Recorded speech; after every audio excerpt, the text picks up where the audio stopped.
Welcome into the Sports Buffoons podcast.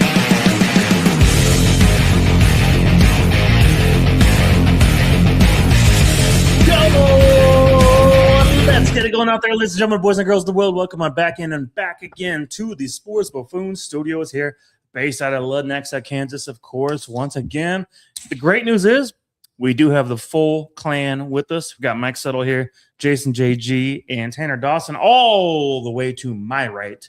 Yes, if you're watching on YouTube, it's probably your left, but you know, you guys can figure that out. You're smart people. And well, man, I hope it's to the. Well, I guess it's to the left. You're right. I think they're probably reversed. I'm going to guess they're reversed. I don't Well, know. it's also to see the Chiefs in the right direction. That's all that matters. Yeah, they got to figure it out. But anyways, guys, I know it's been a few weeks. It's been like 5 weeks since our last show. Probably our longest hiatus in quite a while. We got a good reason for it. Don't worry. Now, we'll say this. Some of us have been out of town. Tanner was very busy last weekend. I've been busy out of town in states southern of here. We've had other good reasons as well. But I will say JG and I did go on a special trip. And the main reason that we've been on a hiatus at this point was that we had a little bit of a criminal action go on with ourselves that we needed to make sure that was all taken care of before we got back on the show. Now for the Buffoons. Well, not for the full Buffoons, but between both of us, there was some criminal action that went down, and I'm glad it's been handled by the proper authorities. Along the way. So, that gives me some hope. So basically we're allowed to speak again. Is the way I'll put this. So JG, you can, if you want to spill into this a little bit, you can, but otherwise I'm just glad to be back on the show with you guys. So my lawyers they're going to let me speak to a certain extent, but I can't go all the way because that's what these women want. All the women, they want you to go all the way, but we can only go part way on this. What are you talking about? Speaking in terms of your criminal event that happened to both of us on our trip. Yeah, that's what yeah, that was very disturbing. But it also happened in the state of Mississippi, where right. I think that I'm not judging state by state, but I feel like the state of Mississippi would allow certain things to happen, whereas other states like Missouri, Kansas would not allow that stuff to happen. So the criminal event was, I'm just going to give you guys the gist of it because I'm not allowed to speak on the whole thing, but somebody spent money from another human being, and that's actually illegal. It probably in all the states. And now the JG is in a position where, okay, I'm a professional gambler in the state of Mississippi. So all I care about is just making money because that's what I do best. But now you've been involved in the accusation. It's part of the problem. Now all of a sudden my friend had money stolen from him. So now what am I going to do? Well, I have to defend my friend, which is the great Mike Settle over here. And that was very dicey, to say the least. Can we bring some context into play? Well, we were not allowed to speak on an ongoing investigation was the main problem. Yes. And so ongoing that was the fear. Honestly, you told this in person, by the way. Yeah. That we should not speak on this. And I think it's been solved since then. It has been according solved. to them. The proper returns have been made, I would say. Yeah. And so we'll take it from there. It's an ongoing investigation, which means I'm not allowed to speak on. Can we? I told you the state that we were in. We But were in Mississippi, but we're not going to talk about the company. I need some context. We're not going to talk about the company. I need some context. Not Caesars. Well, Tanner, how much Shout Tell me out more. to Shout out to Caesars. It was not Caesars. Tell me more about context, Tanner, guys. how much detail do you want? I want to know the context. The context. You are not providing the Why context. we were gone for 5 weeks from the show. Yeah. And how we were not allowed to speak, which Tell- means we also tell me- were afraid to come on the show right now and talk sports.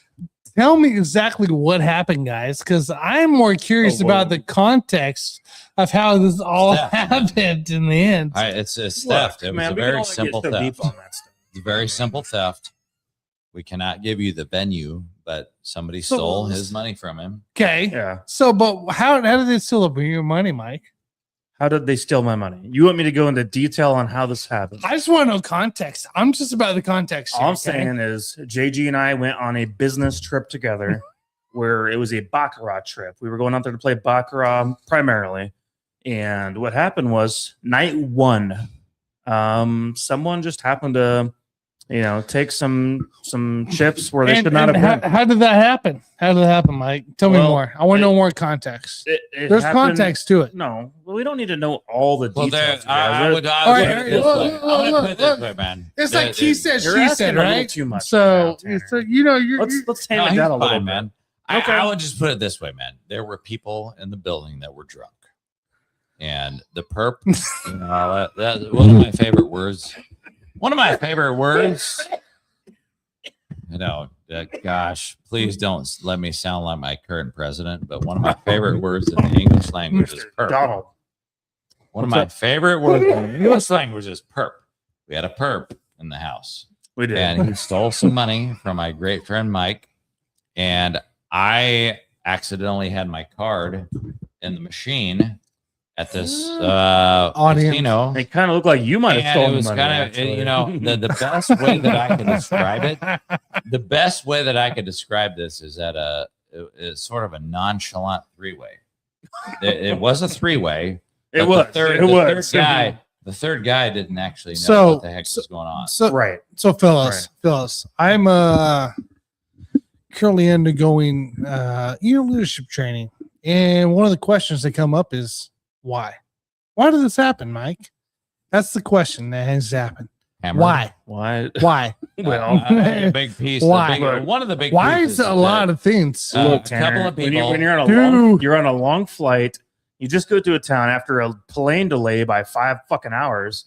You're going to be a little tired, and so you're not going to pay attention as much. And so the question of why, Mr. Tanner, yeah, you keep going, is because we're on a fourth people why. Were exhausted. People had just arrived. No, I'm waiting for the fifth why. What's the fifth why? Well, what do you want to know? We left in the machine and walked away. You don't. Well, hold on. We talked. No, you trying? Hey, I'm down for this. No, I've been waiting for this. We're not going that way. For 2.5 weeks, guys. I thought we just explained it. I've been waiting 2.5 weeks. Just explained it perfectly. 2.5 weeks. Why are you for this explanation that happened on air? And we're gonna get to this later because I want to know 2.5 weeks in when we it's start. Been 5 fucking weeks on our show. Man. When we start talking That's 5 about ways. When we start talking about the Spurs and Victor Wembanyama, then you're gonna start talking about people who were exhausted. Nobody was exhausted. Man, in this particular extravaganza that was going on right now. Starsky, you're so confused. I am confused as well. I can promise you that at least 2 out of the 3 people were drunk, but it's possible that all 3 of them were absolutely hammered. Well, and I wasn't there. Through an ongoing investigation that went 4 weeks, by the way. And that was part of the reason why we were fearful for putting our faces back online again in front of you guys. So it's been handled by this point. I want to make one thing clear is that we have certain companies in the United States that are run by casinos. You have companies. I'm just saying the why. I'm just trying to figure out why. You guys all know who the certain casino companies are. I'm just trying to figure out why Mike lost money. That's all I'm trying to figure out. No. So these casinos, they handled it the way that they handled it. Okay. And that might be a good thing or it might be a bad thing, but there were 3 people involved in this criminal investigation. Is it though? And people were hammered. Is it? You have one of the biggest casino companies in the world. I feel like I'm not going to name names, bro. I know you want me to do this. Wants us to sit here and give every nitty-gritty. I want to hold some accountability here. Tanner, you're ridiculous. And I'm just saying, if I get up from a table and I still have ridiculous. money in the fucking table, and I go to the bathroom, this is so stupid because I leave it in there. Everybody knows, and guys, somebody gets stolen. When you go, everybody knows. It's my side, not the casino side. Tanner, everybody knows when you go to Las Vegas. I'm just saying, commit a crime or not. You're a criminal. Knows when you go to Las Vegas. I'm gonna tell you something right now, Mike. It's your turn. I know you've been waiting on me for a long time, man. I can't stop talking. I've been saying this for a while. To excuse the villain in this scenario. Everybody knows, okay? I don't see a villain in the story. I see accountability that, hey, I screwed up. you're I moved actually away. interested And in that this, wasn't Tanner, one. the fact personally. is, someone created a crime, and it was not me. That's fine.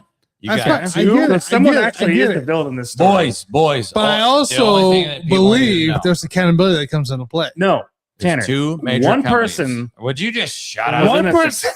person. One person was innocent. The other one was literally a villain in this situation. One person got up from the table, left for the restroom, a criminal. thinking their stuff is Listen. safe. In Tanner, the end, it's There not are safe. laws against this. And you they walked choose to be away. a criminal, and you will be a criminal. That's fine, but you ain't gonna get caught. I'm just saying, Tanner, like, how do you feel about ice? You like ice? guys, you gotta make this Let's get relevant. let's get on the real shit, huh? Tell us how you really feel, Tanner. How about ice? Okay, You like hold criminals that thought. much? How much do you like criminals? We support Hold them. that thought, you piece of shit, because I wanna give the public Are we a a sports general thought podcast, or do we deport that is everyone? relevant. I'm gonna give you a relevant thought, boys and girls. Relevant thought. So everybody knows there are two companies who own Las Vegas. You have Caesars and you have MGM. Those two companies own the whole city. But And I'm gonna give you a guess who messed up on this scenario that we're talking about right now. It was probably See, I'm I not understand why. I'm not I don't gonna understand either. guarantee anything, but it was probably one of those two companies, Caesars or MGM, that made a mistake. They did make a on this mistake. trip. so, They so, did. Some so which mistake. property They were did. you on? Huh? No, we're not talking about Which this. property did you lose your money on? We're not gonna talk about After it. you walked away to the bathroom with it still in the machine? Can't talk technically. Accountability. This is, one company will take care of accountability. you in those scenarios. It reminds I'm me just of stating. do I'm you just guys stating. do you guys remember? Do you also understand that it's illegal for you to find a chip laying on the floor on the gaming Correct. floor? You'd pick it up and take it as your own. Correct. That's also illegal. Do you Correct. understand that? Yeah, by far. Illegal.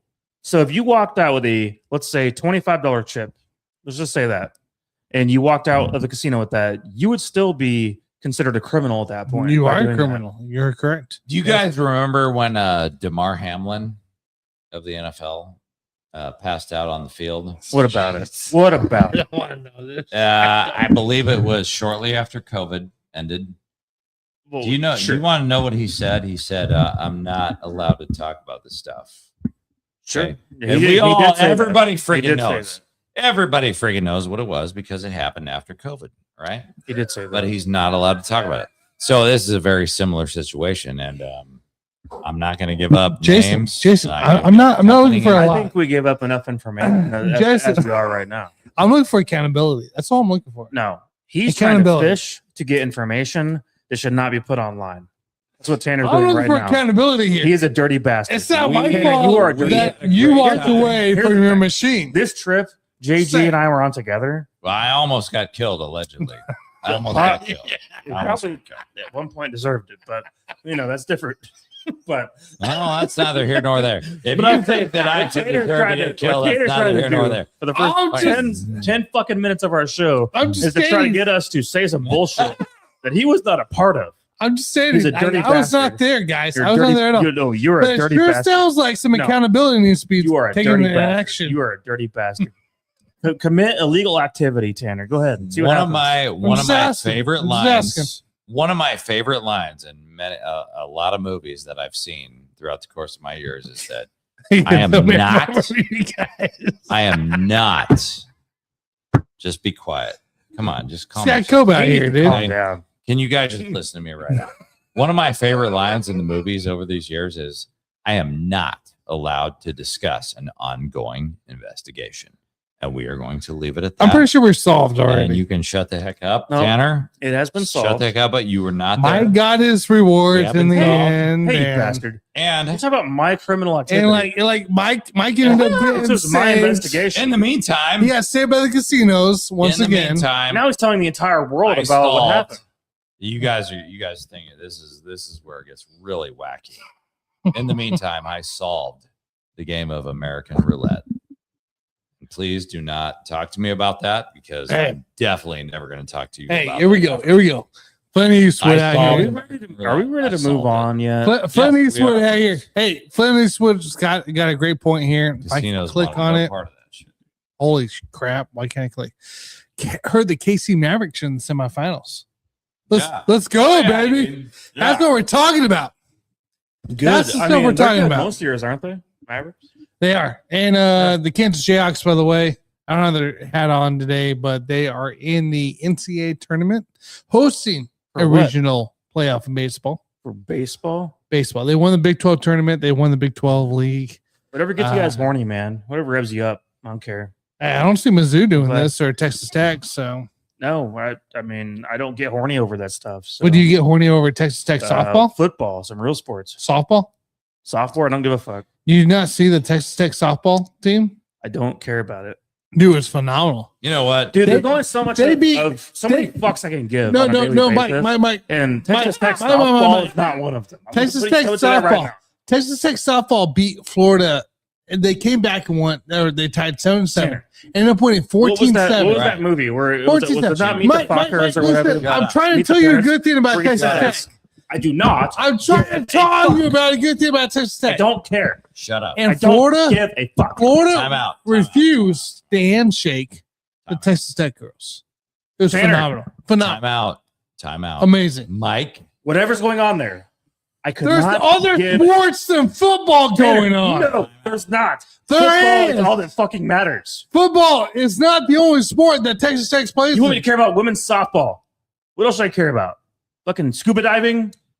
You fuck? I'm gonna I don't tell know you who what they you are. care I don't about. give a shit. I'm going to tell you what you care about. If this guy would just take a timeout, please be quiet. Mike, I want to know what you think about that woman in Biloxi when I Like walked that, onto dude. the bus Good job, AC. for $6 and I put my money into the bus. Hang on. And We- I put my money in the bus, dude.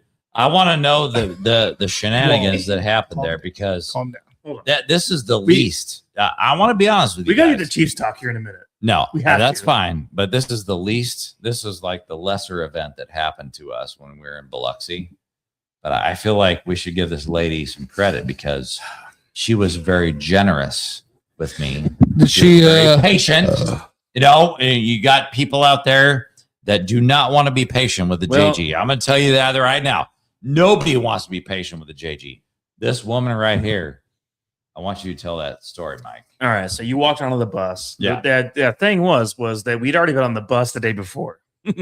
So knowing you have to put money into a machine, right? But the problem is, Day pass. I'm gonna lead To you get a into day this. pass. I gotta lead you into this. The problem is like Something I doesn't gotta lead you into this, bro, because the problem is like with this story, the JG has all the money. I take Well, my or the dollar money. bills, The I money's throw not them the all problem. over the place, man. And if you're not gonna take it, The then money's I not- have a problem with you. The money is not the problem. The problem was we were just on the same bus yesterday, the day before, and we learned that day, hey, to get a day pass, you have to pay $6, right? And so you walk on. We told the lady, hey, how do we get a day pass? Oh, we paid the $6, right? And so boom, we both got day passes. Well, the next day, we both got on the bus. I don't ask And questions, man. immediately, JG Like, just starts here's my putting money. money in the machine. she stops him. She gets kind of pissed a little She bit. got pissed. She got a little pissed. She's like, "What are you doing?" And you keep feeding money in the machine. So the whole point of this shit is She like, goes, "What are you putting money in there for?" And you go, "Well, to get a day pass." here's the and- thing, man. So She goes, "Well, you should have told me that." So if you guys ever go to Biloxi and you go on that trolley, I'm going to give you some advice right now. You have to ask the person You're on telling the bus. You have to ask them what the F you want to do. And that's all you have to do. And I didn't want to do that. This is what I had. Dumbass. You know, most places in the world, Dude, Even after if you she give them printed your off money, a they ticket, freaking love it, dude, man. she had to print off a separate ticket just for him to get a pass Yeah. for the day. That was separate from the machine, just so he could get a day pass. So, for the day. but my point is like if you're like What was it? Different amount? Like No, it what was the same amount. It was the same process. Same. Okay, She same just looked at him $6. like, what a the fucking exact idiot. change, man. I'm a pro, man. Like I am a professional gambler by trade, by definition. What was the problem? Like, I'm a professional What gambler. was the problem was- getting there? Whenever we get on the bus for the first time for the day, let's say it was 11 a.m. because Yeah, probably yeah. around that time. Then she doesn't know why you're putting money in the machine. You have to tell her. So you have to The bus tell her driver. why then. You have to tell the bus Okay, driver okay. why. Where he just thought you just jump on and start throwing money. And then she got mad about it. Like she treated him like you. But she was so respectful to me because if I were looking, hey, let me tell you, bro, if I was that woman looking me in the face, I would not be respectful at all. I would have kicked my ass off that friggin' bus onto the next highway. But she was so respectful, and that's why I encourage you guys to go to Biloxi and just check it out with all those casinos because the bus that runs there, like it's just phenomenal. But we also had a different driver, by the way, that lied to us at one point about the pickup times. Oh yeah, and that was he pretty was a funny. liar. That was pretty funny. There was one guy that lied to us. You know, they have a job. Yeah. They have a job to it is do. what it just is. like everybody how else. far did they lie off you? Like how far was it? Like you got told one time, and what was the time? they were- like? they were wrong by- 24 hours, man. Well, yeah. Well, they were wrong. The lie. He was wrong by 30 minutes at least. The driver. Oh yeah, He he lied lied. to us. He was a He liar, lied to dude. us. But you know, it is what it is, man. All right, moving right along. All right. Well, I don't know if we covered everything. All right, I think we past did. Mike's accountability issues. God, no, We'll talk about it this is later. Tanner. God damn it! You want to I'm be a gonna tell criminal? you guys one thing right You now. know what, you bastard? So, Let's reenact this one day at Hollywood, and just you'll be the one that comes over and grabs the money. if you guys want a buffoonery topic, you came to the right place, but you're not going to get Hey, the punchline. hey, You're Jason, not- I hear nobody it. knows. Oh, there's the Jason. punchline right there. Save it. Oh save it. yeah, nobody Jason, wants save it, that. save We it. gotta talk Speaking about of the which, NBA. Save that shit. Talk about the JG, Chiefs. Scott Cope wants to know about your towels. How are your towels after the hotel stay? You know, I'm getting better on that, Scott. Actually, I've been doing a little bit more hygiene, you Okay. know, with my. Well, I will say I took more showers than you did. I did. I know I did. Oh yeah, I never took a shower the whole time. Are you fucking serious? No, if you guys want to, I get, took 4. well, we shouldn't talk about that trip. You know, if you want to know the real gist of what goes on, You never took a shower the whole time. No, I did. Dude, I did 4 showers. No, I took 1 shower. But the whole point of this Did you use is my soap? I have to ask you that. I don't care about that. No, bro. my soap was different. Did you use my soap? Dude, I had so You don't much have to. liquor. I had so much liquor pumped up. I don't care about the Dude, answer to that. I question. don't know. I'm not talking. I still have the bar in my No, I bathroom want right to now. talk to you about what happened. Did in you Vegas. use my soap? That's all I need to know right now. I want to talk to you about what happened in Vegas last year. He used my fucking soap for that. What one happened night. in Vegas last year was, you guys. Oh my gosh! Just okay. Everybody, be quiet right now because I should not be telling you this right now. But we are the sports buffoons, and I have to be honest with you guys. So we went to Vegas almost exactly 1 year ago, probably. Pretty close. Probably to the day, and I hope it was to the day because what I have to tell you right now is that I wore the exact same pair of boxers the entire trip. We were there for what, 4 nights, 3 nights? Ooh, it might have been 5. Nobody even. knows. No, we were there Nobody 4 cares. nights. 4 nights at least. So I had a pair of boxers on. I never changed my underwear for the whole trip. And guess what? It was perfectly fine, man. And I'm a 49-year-old male, and everything came out Did you really clean. gonna take a shower? No, I did. Dude, Oh, no. I'm sweaty as hell. No, in Biloxi, It no, was human, no. right? Like it had to have been human. Biloxi, I took 1 shower. Las Vegas last It was humid year. out there. Had to have been. had- Las you had to- Las Vegas last year. I took a bath. You guys did- have video. He You did guys take a want bath. that We have a freaking video of that. A Be video. the best day of your life if you ever watched that video. all right. My point to you is that I wore the same underwear for 4 consecutive days, and I am going to take that.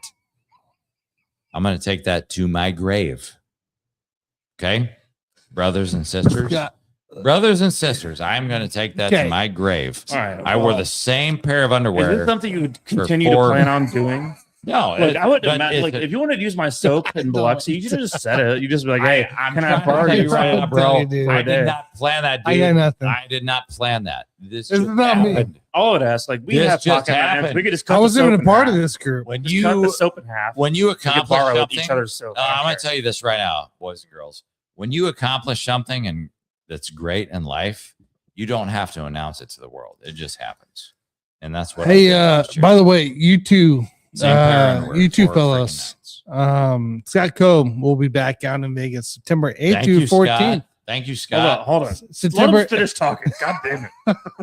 Say it again, Tanner. Scott Coe will be back in Vegas September 8th to 14th. He needs to know, where does he need to go. Shit. Okay. How often has he been to Vegas? He goes about once to twice a year. Or what Oh, time of well, year? then What what's he time of year is asking? he going, Hold man? on. What Hold time on. of No, year? the thing is, if he's already been there many times, then what's his real question? He Because wants if to he's know already where you guys been want to there- go. What Like, time of year? well, What shit, time I of need- year? I need Hold on. some I do wonder. His statement is, I need some good places to go. But what time? What month? What month? He Said just told you. September. He just fucking told you. Okay. Um, Watch your mouth. Hey, you okay? watch your ass. You fuck. Do not cuss on this show. Just watch your mouth. No, okay? today we're rated R. We'll deal with Jason, You that. not see that Jason. programming? Rated R for today. 0918 Everybody be quiet. 0918 to 0914. September 8th through September 14th.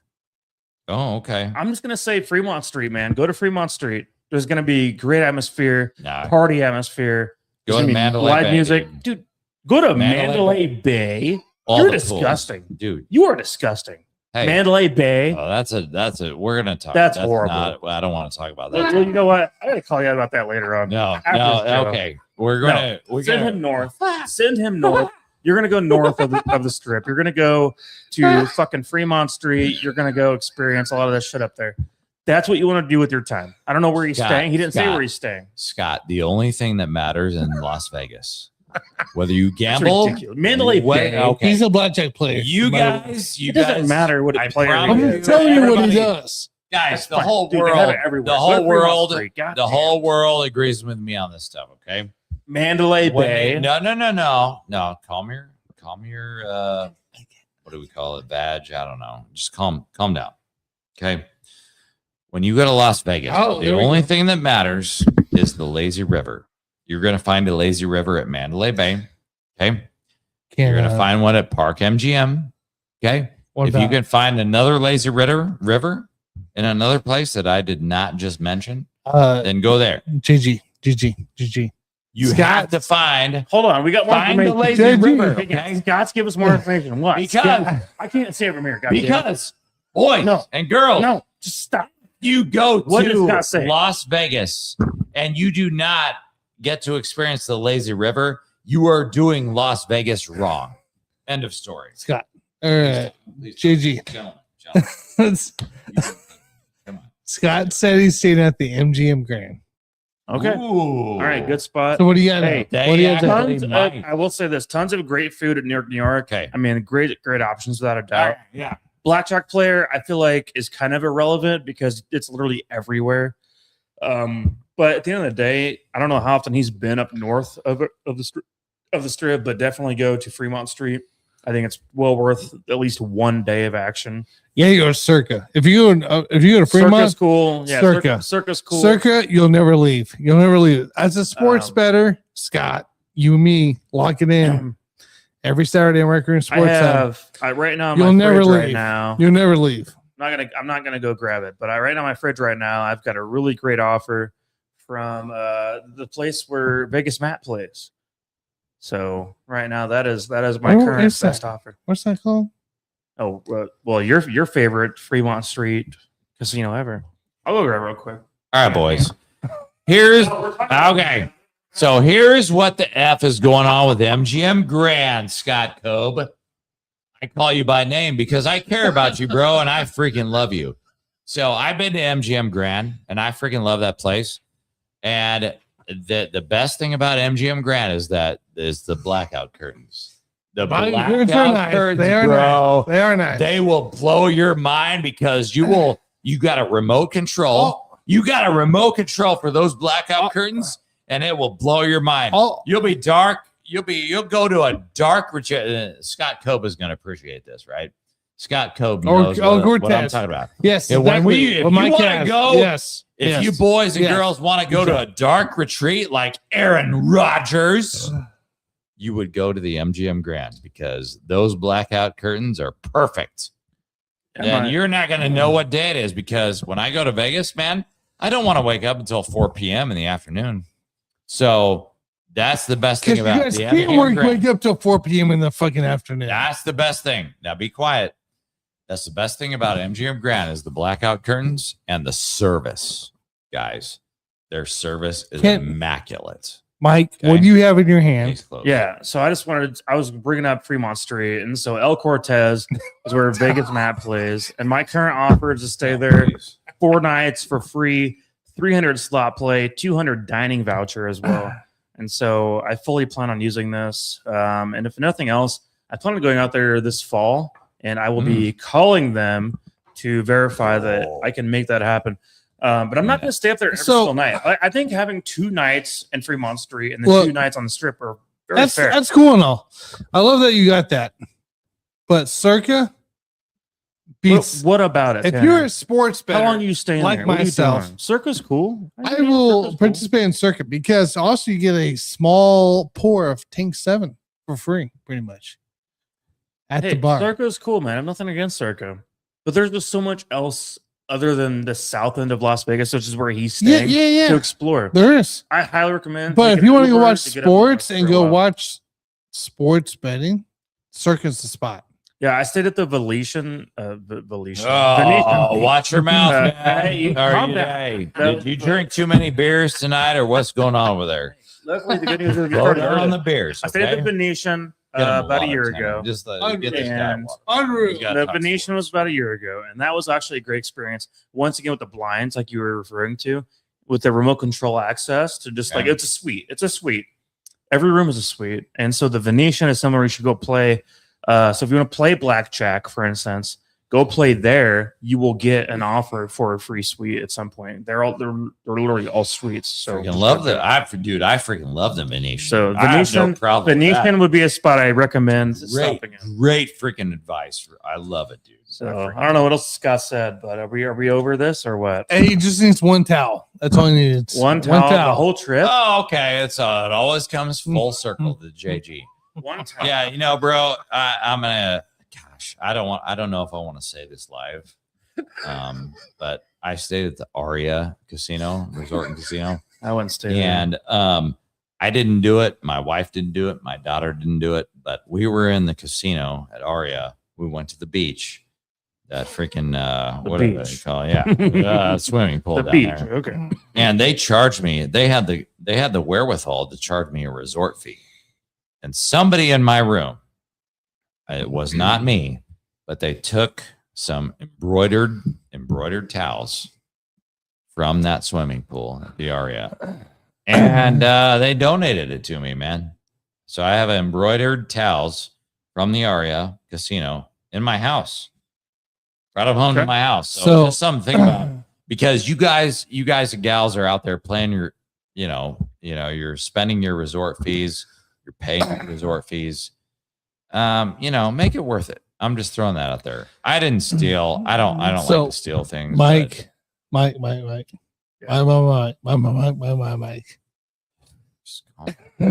What's the problem here? Let's get into it here. We gotta talk Chiefs here. There's a lot of Chiefs action going on. I am ready. Okay. Well, I already got 2 comments here right off the bat. They want to know. Look, I'm an open person, man. First one wants to know, I can't wait to find out if JG thinks Rice was framed again. And do they have a video of him failing the drug tests? And also, please go to Rashee Rice and let JG first talk, please. Ooh, okay. So JG, well, hey, whoever. No, hang on. No, Scott and Starsky want to know. I think we need to dive into the draft. Do you not want to go to this first? Because that means requested. It's popular. I promise you. Okay. It's popular. Give the customers what they want. Okay. I promise you. Here's the deal. 3 minutes. Okay? Here's the deal. Break it down, Mike. Break it down, Mike. No, what I'm going to say right now is that we do. here's the thing, guys. We have not talked to you since before the draft, which means we gave you all this draft knowledge that we came up with. We spent weeks on weeks coming up with draft prospects we talked about. And guess what? The Chiefs did draft a few of those fucking players, which is why I'm excited also to be able to sit here and talk with you guys about this. But obviously, the current news of the week should probably be at the forefront of this. But I do not want to, sit back and ignore the actual thing that we need to discuss, Tanner. I will allow this. JG, you've been asked 2 questions by 3 minutes. 3 minutes. 2 different players. And I've already forgot 2 different players. I've already forgot the and I'm already on my stopwatch. I'm going to give your ass 5 fucking minutes to respond to our players right here talking. And I say players, but they're actually audience. So okay. So I don't remember the second question, but what I want to talk to you about right now is Rashee Rice. No, it was not staged. Okay. This is real. Okay. But it's okay. It's okay for a person in the NFL to get staged one time and get screwed and not get staged the other time. So no, this was absolutely real. Okay. So he violated the terms of his probation. And I know you guys want me to do it, man. You want me to create a story that is beyond whatever you could imagine. And I can't do it, man, because he did. This is violation of his probation. However, I am sticking by my first story of the accident that happened in the car. Holy cow. He was not driving that car. Absolutely not. But the problem is you have that resume all of a sudden. So it doesn't matter if, everybody wants to listen to JG and they get their hopes up and they're like, oh man, oh no, Rashee Rice didn't do anything wrong. And that's true. He didn't do anything wrong the first time. But if you violate the terms of your probation, guess what, boys? Guess what, boys and girls? Now all of a sudden you did do something wrong. And now you're not only violating your credibility, but you're violating the terms of your probation. And that's exactly what the heck you did. Which your probation is very different from like everyone's else legalities. You know what I'm saying? You did 2 things, man. Basically, like legally, yeah, he was smoking weed, which is legal, right? So in most states. It's probation. You screwed that up, and you also screwed up your credibility. So I know you guys and gals out there, you want me to say the exact opposite of that, but so in this case, hang on real quick. In this case, absolutely screwed. Is this player just Josh Gordon 2.0? I don't know if I would go that far. He's trending in that certain direction. Now I'm not going to sit here and tell you that he can fix his problems and what have you. And I'm certainly not going to sit here and tell you that Andy Reid and Patrick Mahomes can fix his problems. I think he's too far gone. I think it's a tragic case of a guy that just he can't get it together, man. And it's he's dating, he can't get it together. And whores. I mean, he's just doing a bunch of dumb bullshit. For me personally, the biggest problem with me is that I feel bad for him because he's the Chiefs WR1 right now. He is the Chiefs WR1. I think that at the end of the day, terrible and it's horrible, and I hate it for him. Yeah. But that's at the end of the day, he did it to himself. And I'm being objective here. I'm being objective because I stuck up for him. I stuck up for the guy when he did not do anything wrong on that car wreck. And I'll take it to my grave. I don't care what anybody says. And now all of a sudden, now you did do something wrong. You violated the terms of your probation. And guess what, boys? Guess what, boys and girls? I have a job. The JG has a job in real life where I'm not allowed to smoke. Really? And guess what? I can also not chew THC gummies. So what do you guys think the JG is going to do on a daily basis? I'm probably not going to chew THC gummies, and I'm not going to get high. This guy's making, I don't know how many millions of dollars a year. Well, honestly, And he's not going to make not, shit. he does not have the correct people around him to help him make those decisions. I'm not an NFL player, so I'm not trying to compare myself to him. But at the end of the day, you either need to make your own correct decisions, or you need to surround yourself with other people that can help you make those correct decisions. He did the opposite of that. Rashee Rice did the opposite of that, which is why he's probably going to end up on the Cleveland Browns in the next 2 years. Yeah, I just go back to when he was drafted, and I remember the scouting report from one of the main scouts that I followed at the time on Twitter, basically saying that he was not a good dude. And I didn't really know what that meant. I was not sure what that meant or where they came from. But basically that he was immature in a lot of ways and that he was not a good dude. And this was, you guys can look this up yourself if you want to. But that scout was 100% correct. In fact, I have that on my Twitter itself, is something that I found to go back to and be like, wow, somebody freaking paid attention and got it right. And Rashee Rice has been putting himself on Instagram with some Insta thoughts these days. Nothing wrong with Insta thoughts, I suppose, on paper, other than just you look like a dumbass. So one of those kind of things. And so he's going to basically run himself ragged, and where he has no money anymore between lawyer fees and all his other bullshit. He's not going to have a second contract. This is still on a rookie contract. All this dumb shit he's doing. This is not Antonio Brown. You know what I mean? Antonio Brown, throughout the rookie contract, guy was fucking putting up numbers, didn't cause a peep. Guy was fucking laying it out there, being a badass.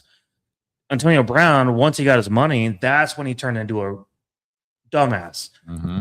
And lost you a fantasy championship. Tanner, we're not going to talk about that. You want to talk about that? Not today. Not today, you bastard. Stop it. I know. I'm using him as an example of someone who never really did shit wrong until fucking that contract hit. Whereas Rashee Rice hasn't even had the fucking money yet. I'm serious. Think about it. Well, he's got some money. Well, there's money coming in. Well, first of all, there's already money coming in from your college days, and then a little bit of money coming in as a second round pick.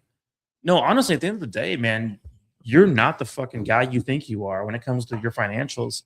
And you're riding around and taking these pictures with these Instagram thoughts and just being an idiot. Like you're not as good as you think you are. And basically, then this is his rookie contract, by the way, Rashee Rice.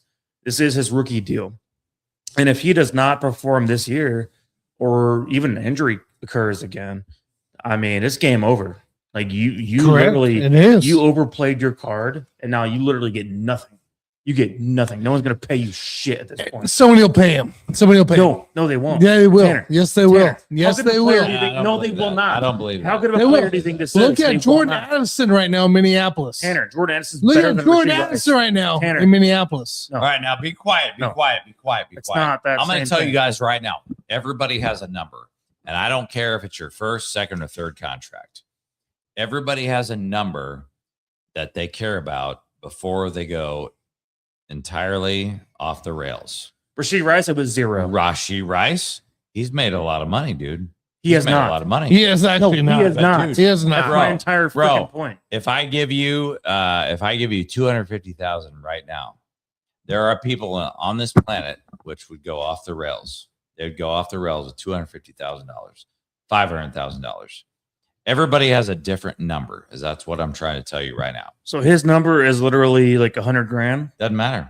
I don't know what he's made. No, what I'm asking you, if you're coming up with that theory, what has he made? No, what has he made up to this point right now? You're talking about I can tell you, but it's not much. It's not as much as you think it is, especially with lawyer fees. Already considering the fact with the car crash and everything else, he's a second round pick. He was not a first round pick right for the now, record. I don't care if it's $100,000. That is a lot of money to a lot of people in this world. And everybody has their own number. No, but then you're going on like riding on horses with Instagram thoughts, like these big booty bitches. Gary Dinner. Like you're just doing dumb shit. Made ridiculous money. Like you're just literally throwing your money out the fucking window. If you don't have what are you doing? Money, if you grow up in this world with no money, now all of a sudden you got $100,000. Everybody's got a different number, man. Rashee Rice's number might be 200,000. That's probably his number. Stephon Diggs might have another number of 5 million. And there might be another guy of Sam Darnold. Well, Antonio Brown was my example of like Antonio Brown didn't really do shit wrong until he got paid. Once he got paid, shit changed quick. All of a sudden, he turned into an idiot. Sam Darnold might have another number of 40 million or 50 million before you go. What are we doing? What are we doing, Jason? Guess what? Time out. I'm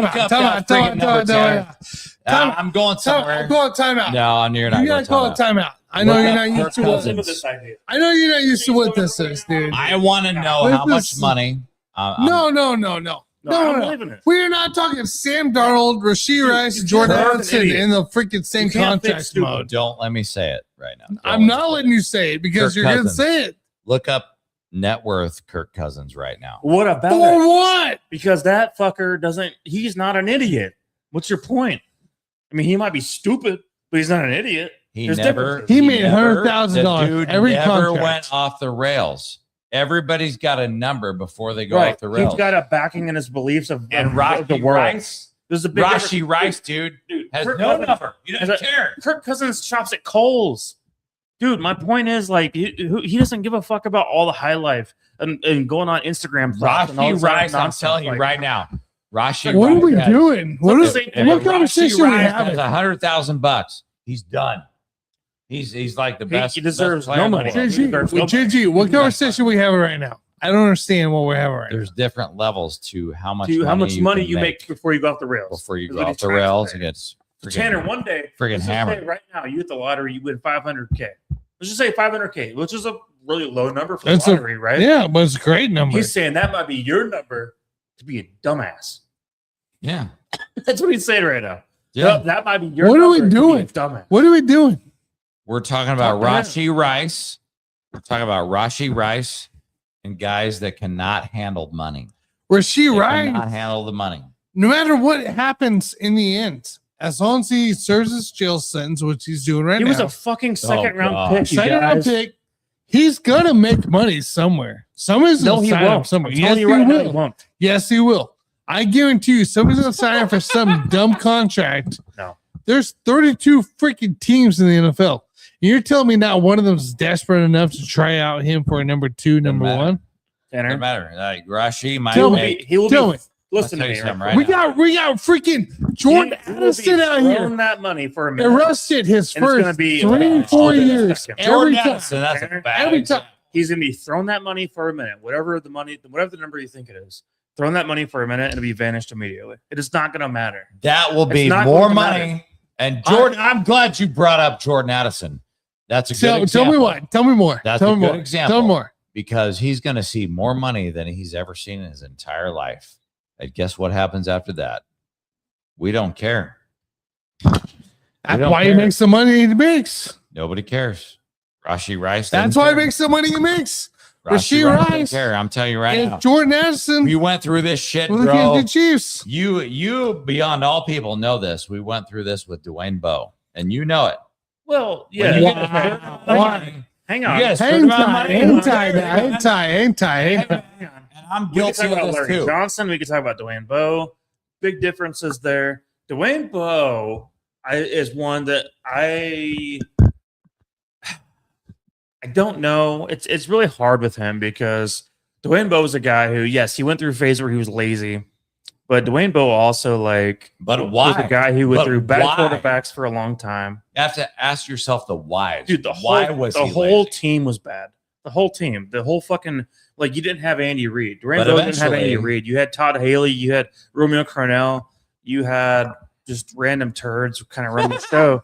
And you had Herm Edwards for a little bit there, for a couple of years. I met that guy. And so that was the best day of his life. What I'm saying is that you brought up Dwayne Bowe, and it's just not the same thing. Like Dwayne Bowe actually could have been a better player overall as a career on a better team. Dwayne Bowe's happened to play his entire career on the Chiefs. Larry Johnson might have been a better example of what you're describing because Larry Johnson got that second contract and then literally averaged 3.2 yards per carry. He went from a guy who was your reliable, just feed him the ball. He had 416 attempts in one season, which set the all-time record, by the way. And Herm Edwards just force feeding him basically. And he ended up averaging 3.2 yards per carry, and basically being the guy you couldn't trust to be anybody. He was just a bum at that point in your running back room. He was a bum. And now Larry Johnson, this is a sideshow, but he's a little effed up in the head. But that's for those who know. That's for those who are paying attention. But anyways, I would not relate Dwayne Bowe to what you're trying to describe as all. I would not either. At the end of the day, you have to make a choice for yourself and your family. And that's your contract. And that's what defines you. It doesn't define you as a player, but it defines you as a person and a human being and your family. How much money can you make for your family? And some players make good decisions, and the other ones make shitty ass decisions. Rashee Rice has no family, and he just wants to date whores, and that's he can make a bad decision. That's okay, and that's his right. Rashee Rice will be fine, guys. But fine. What do you mean by fine, Tanner? He'll get paid. Somebody will pay him. I'm telling you right now. I tell you right now, he'll get paid. Right now, his life is going up in flames. I fought. He'll get paid. You guys know it. I fought for Rashee Rice. Season. My point is, he has a decent season. He'll get paid. Jordan Addison has a decent season. He'll get paid. Give that bastard $3 million. It'll go up in flames within 2. Oh, probably will. But I'm just telling you, he'll get paid. He'll get paid. He'll get paid. I fought for Rashee Rice, and now he's in jail. Okay, you did. So I didn't make a mistake. He made you look bad. I didn't. No, he made you look bad. He did make you look bad. I was trying to motivate him. I tried to motivate him. No, he made his own decisions. Okay, in this person. Hey, man, we all make our own decisions. He made a bad decision. It was a mistake. Okay, all right. Everybody needs to acknowledge that and say, okay, this guy needs help. If somebody wants to help him, I'm here for it, man. Real quick I want here, him to get better. Real quick here, we got comments out here. Kevin Ogden says, "Is there room for me in here?" Yeah, shit, someone come in. Hell yeah, Kevin! Please start talking. Bring it in, baby. Please start talking. This show started off on fire. Yeah. And Starsky, we had a lot of shit we did. Starsky said, "Well, if this is first stage incident didn't happen, then he wouldn't have been probation in the first place. So it's all staged." Yeah. Okay. In your range, Jason. But he was already on probation because of the incident. Because of the stage. So he's blaming me for the whole. He's saying that you were full of shit the first time. Was what he's saying. I like it. Honestly, it makes sense. I actually like it. Honestly, it makes sense. I love it. I love it because what I did for Rashee Rice back then, as I said, Rashee, you did 0 things wrong. You didn't do anything wrong. And that might have actually empowered him to go off the rails. And so, honestly, guys, I take accountability for that. Like you should. If I did something wrong, if I do something wrong to a player on this show, you guys can hold me accountable for this shit. But I was being honest the whole time. I'm not trying to, I'm not trying to get a rise out of you people or do something stupid. Like, I legitimately thought he was innocent when that wreck happened on the highway. Just being honest. Scott Cope says someone like the Cowboys will pay Rashee Rice to play for them if Pickens is gone. Very true.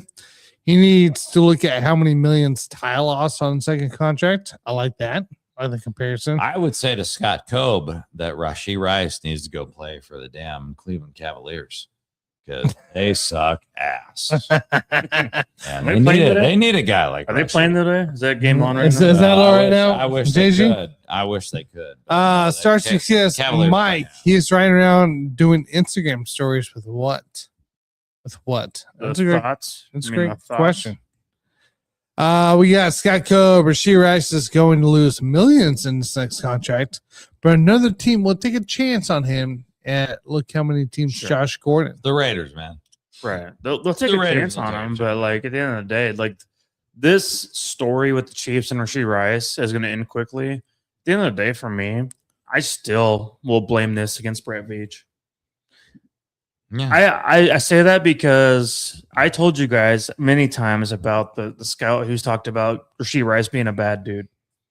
It's been brought up many times on this show. And so at the end of the day, it's like, this shouldn't be looked over. And so someone didn't do their due diligence to make sure Rashee Rice was actually a quality character. Now, Xavier Worthy and so on, I think they're fine. It seems to be that way. Worthy, I've met some people around town, by the way, who've run into Xavier Worthy. They all say he's fine. Maybe he's a bad tipper, is the most I've heard from people around town. But hey, man, he got lit up in OTAs right away. Great Baccarat player. That's all I care. He plays Baccarat. Great. He plays Baccarat. He got lit up in OTAs right away. That's my guy. Right away. All I know is small size. You don't pull a Josh Jacobs and start beating your women. Hey, Josh Jacobs was found not guilty. He's not guilty. I don't know what you're talking about. All charges are dropped. There are no charges against him. Do not talk Josh Jacobs hate unless you find him guilty. How about this, Tanner? I did bring it up. I'm sorry for that. We're just going to not get into that. It's alleged. It's alleged, so we're just going to hold off. Thank you for that apology. He's not guilty. I apologize for bringing that up. I'm saying, let's just hold up because I don't want him to get too riled up. He wants to. You for your honesty, he wants to. I don't know what. I was really ready for it. I think we should also hold off on. All right, I appreciate you for your honesty. All right, I was like, once I said it, I was like, this guy over here, that's the first time I've ever heard this guy apologize for anything his whole freaking life, man. Well, for the he does it like twice. A lot of people apologize twice. I think there's a certain person in my life. This guy over here apologizes twice for his whole life. All right, boys. Pretty impressive. All right, boys. All right. Who taught me how to apologize? Was it M? Nobody taught you that, dude. Yeah, you know what I'm talking about. All right, boys. Let's keep going here to play. We talk about Rashee Rice all we want. No, I'm tired of it. I'm actually sick of it. We're done with it, right? Tanner, can we not just get into the actual topic? No. You fucker. We got to decide. Did we find a receiver in the NFL draft? That's the entire point of this fucking topic. Did we find a receiver in the NFL draft? Hey, Mike, can we not just break down the draft a little bit? Tell me more, man. I want to know about the NFL draft from you. Jesus Christ.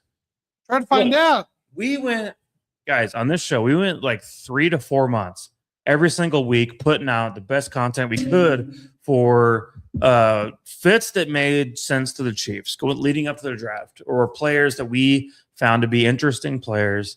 There was quite a few. The linebacker from Texas Tech was one that I really, really liked. We talked about Mansour Delane early on. We talked about Peter Woods early on. On this show, we talked about just a variety of different players that we thought could fit the Chiefs or really any team for that matter along the way. But we wanted to give our input on them. And so that was something that I thought was really important was that we gave our input on prospects. I think we ended up with like 34, 35 prospects total in the end. Yeah. In the end. And that's after the course of like 3.5 months of work on doing this. And so the Chiefs ended up with, I think it was 3 out of the 7 we ended up picking that we talked about. So number one, guys, now not to rehash everything. We've all felt like we've been through the draft. Jason's losing his phone. But I have to reiterate the draft, if that's okay with you, Tanner. So number 1 pick overall, Mansour Delane. And rehashing my thoughts back to that point, was I really happy about that? Yes, I was happy with the player, 100%. Was I happy with the process? Not necessarily. That did definitely bother me, Mansour Delane. But you guys can go back to our videos and you can talk about or rehash what we talked about for Mansour Delane. He was my number 1 cornerback prospect off the board. I thought he was going to be fucking phenomenal. And so I was happy about the player. I remember the exact place we were in, the time and moment we were in when Delane was taken off the board. And I was like, you know what? The trade up pissed me off. I'm not. That was upsetting. The trade up to get Mansour Delane did piss me off. The player to get Mansour Delane made me happy because I'm like, Mansour Delane's an awesome cornerback. So I wasn't so upset about that. Next, I want to talk about Peter Woods. Peter Woods, Tanner, it was one of our top prospects that we decided on day 1 of doing this of do not draft. Actually. It was. Yeah, I think you and I both was, yes. We did not want Peter Woods. And so the Chiefs throughout that trade down or trade up, whatever the case may be, we ended up getting Peter Woods from Clemson there, and he was a player who we thought that didn't make sense for the team. And I still, not gonna lie, I need to see proof for it to work. Yeah, proof's got to work for Peter Woods. I still am not a big fan of the prospect. So for me, I was probably a big like a D plus on that kind of a pick at that point. So kind of feel about that. R. Mason Thomas came out in the second round for the Chiefs. This was weird. It was a weird pick because it's so different from the rest of the Chiefs' other pass rushing picks. But I liked it because I think we need to understand that we need to have versatility and players who play on certain downs that make an impact. And R. Mason Thomas is not going to be a guy that plays on first, second down necessarily. He's going to be a third down pass rusher that makes a play, hopefully. You know, that's the entire goal, is just to get after the pass rusher. We're looking for on him specifically too is a explosive outside pass rusher. Yep. Which is exactly what we don't do good at that. We do not do good at that at all. It's different. So that's exactly why we're hoping for this guy to come in and be one of those kind of guys to help us out. And I feel like it's one of those things where, if you guys remember the Seattle Seahawks defense back in 2013, they had Bruce Irvin, and Bruce Irvin was literally just an outside pass rusher. That's all he did. He didn't do anything else well. He was not good at run stopping. He was literally just an outside edge pass rusher. And that's what I think that we can hope R. Mason Thomas can turn into a version of that. I'm not going to say he's going to be that, but I think he could be a version of even that. This, right? Help the other side. Help George Karlaftis, right? Be something, right? Like there's a compliment that we're looking for in the play. Even Felix actually had a really high percentage of rushing before he got hurt. I mean, granted, sure, take whatever you want to make in the play, but like still, he had a chance to make an impact, but he got hurt. So, I mean, if we can find something between these three, I'll take it. I'll take it. Yeah, we need somebody outside big time, and he's a little undersized, obviously, and all that kind of stuff. And we'll see how that pans out. So, anyways, I was not upset about the pick. I was more. There was other guys on the board at the time, actually, that I wanted. The Zion Young was still there, and a couple others that I thought would have been a better fit for. That's a good point. More all around good player. But anyways. Moving on to the next, in the fifth round, the Chiefs took my favorite pick of the Chiefs draft was Emmett Johnson, running back from Nebraska, somebody who we highlighted big time on this show a few months ago, back in February, actually. And guys, he was the number one tackle breaker, basically in this draft class, and he also set up some big time numbers in the Big Ten. We still Big Ten, Tanner? Still Big Ten. Still Big Ten. Yep. Yeah. We have a friend named Tim who is a big Nebraska Cornhuskers fan who is excited. But I feel like I was in the gym when we drafted him. I was like, because Tim started texting like, "No way, this guy's this bad, right?" And he was asking about that, and it wasn't necessarily that it was this bad. It just wasn't the right fit for his team. Why is he falling so far? And then I texted after that point, and I told Tim, like, hey, we took him. But if you guys remember, if you watched the show, you remember a few months ago, like, I was high on Emmett Johnson, and I'm excited about Emmett Johnson. I remember I made this dude right here, Mr. Jason JG, sit next to me for a while before a show, actually, and I just said, watch this guy on my TV right over here. And I said, just watch this guy. And we did. I made his ass sit there and watch him. And I think he was like, wow, okay, that's a good player. So absolutely. I mean, with Emmett Johnson, it's kind of like the thing that we thought CEH was going to be. Just be a running back and catch the damn ball. And that's what Emmett Johnson can do. So if you can give me a Jerick McKinnon type who can catch the damn ball out of the backfield, I'll take it all day long. And that's why you convinced me on Emmett Johnson. So I want to run the ball. I want to stop the run. So you guys already talked about Peter Woods and R. Mason Thomas. Stop the damn run. Like, I don't give a shit if you can rush the pass at the end of the day. Like, we're going to have to rush the pass eventually. But if these guys and I'm talking about Peter Woods specifically. If all you can do is just stop the damn run, I'm here for it. I'm here for it, man. Stop the damn run, because that's how you win Super Bowls. You run the ball, you stop the run. That's why I like Emmett Johnson and Peter Woods. Yeah, I like it, man. Yeah, I just thought that was interesting as hell that he was like the top running back I had in my list, honestly, after Jordan Love. And then next thing you know, we take Emmett Johnson. I was like, man, this guy's going to be an impact player for this team. I don't know what Tanner's laughing about, but he's hammered. He's hammered, dude. I got two more, at least two more. We got to bring up real quick, Tanner. Why are you laughing, man? Good job. Why are you fucking laughing, Tanner? Keep going. Okay. Don Canada. People list as a safety, which is ridiculous. Because by the way, ran he's not a four. safety. Ran four. Huh? So round before right, Emmett round Johnson. 4. No, I know. I have a list right here in my head. I know. I'm just telling you. I'm telling you, round Oh, 4, you pick just have to 109. run down a certain list. You check list. I want to go down the rounds. You make it look better than they don't. 1, 2, 3. Come on, let's go. Figure it out. Come on, monkey. That's why Come you're on, accountable monkey. for freaking Biloxi. How can I not say a name and you fucking follow along? Freaking What the hell's wrong Biloxi, with you? dude. Let's go. Come on. I'm just saying. I just told you. Canada. Physical, competitive corner nickel brings depth and special teams while competing for a role in secondary. Canada. What did you just Plain and say? simple. You guys are Plain and hammered. simple. Oh my Like, God. what the heck is Plain going and simple. on? Round 4, baby. I'll take him.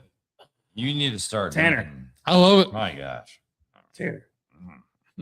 All I want to say about Canada My gosh. is that he is a great nickel cornerback replacement for what we had Trent McDuffie for. We did. Yes. I think he's the same exact size, or is the same exact number, as a matter of fact. But also, if you guys go back and you can look into this, but when it comes to past production overall on PFF, which we all know about Pro Football Focus and all that shit, he was literally the number 1 corner in the entire draft of 2026. So I want to put that out there. You put him with who we drafted on top of what we have already. Phenomenal.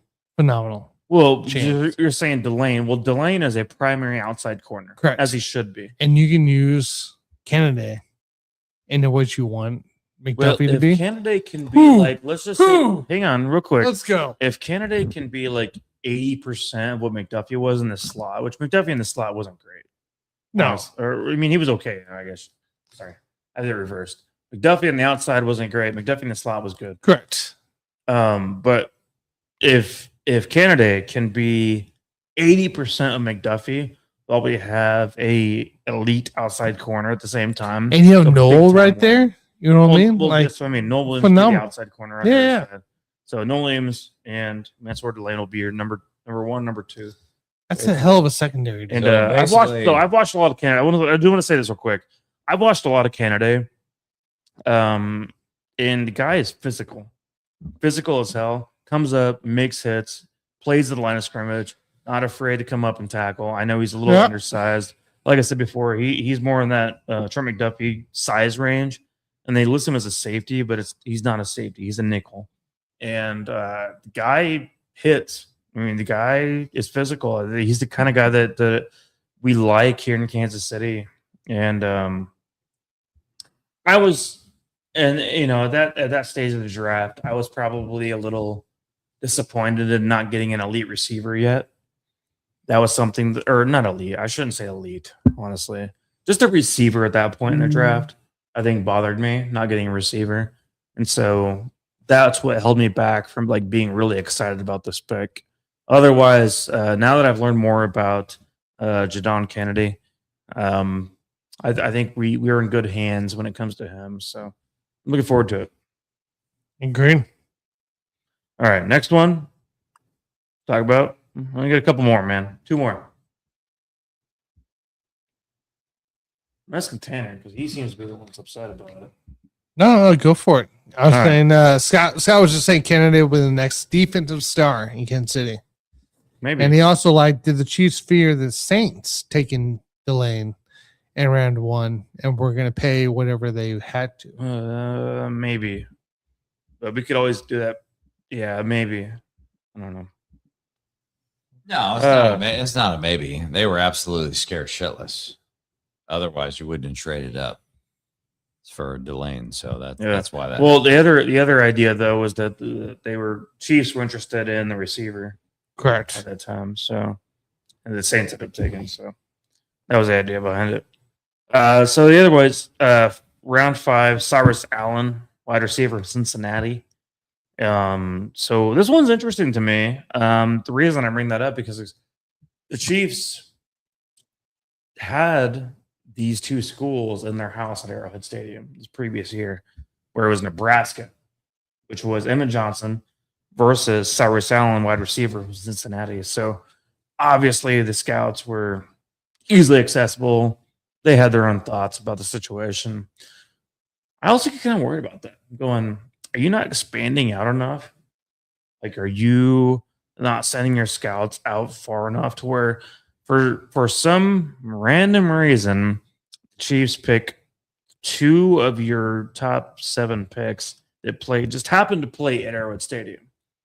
I don't know. I would just question the scouts a little bit and say, are we not getting far enough out to find quality players rather than just like waiting for them to be at home and then saying, oh, okay, that's a guy I like, that kind of thing.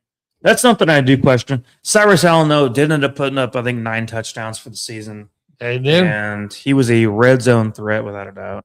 He was their top receiver at Cincinnati. I'm pretty sure you and me saw him both put up 2 to 3 touchdowns in the KU game at Jayhawk Stadium. Yeah. I mean, you and I were both there for that. We were game. there at that game. That out in KU. I don't know. I feel weird about it. I also don't remember the other guy as much that we picked up. Caldwell? That's what I mean. Yeah. Jeff Caldwell. I don't remember him as so much as being an impact player by the means, but we'll talk about that in a minute. But anyways, guys, did you have any thought about Cyrus Allen? He was not the receiver I wanted at this pick. I'm not upset about it. I just thought that there was other opportunities for better players previously. I think a lot of times what happens in round 5 is like you, as a GM, you may not take it as seriously as you took your first 4 round picks. And I think what happened with Cyrus Allen is this is kind of a, for lack of a better word, it's a jerk off pick. Like, as you were saying, it was a great game versus him and Emmett Johnson.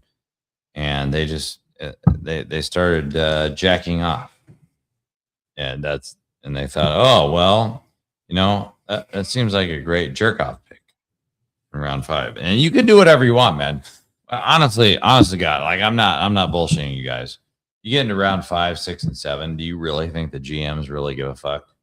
They probably don't. A lot. They're guessing. Some of them they care about it, but some of them they take it too seriously.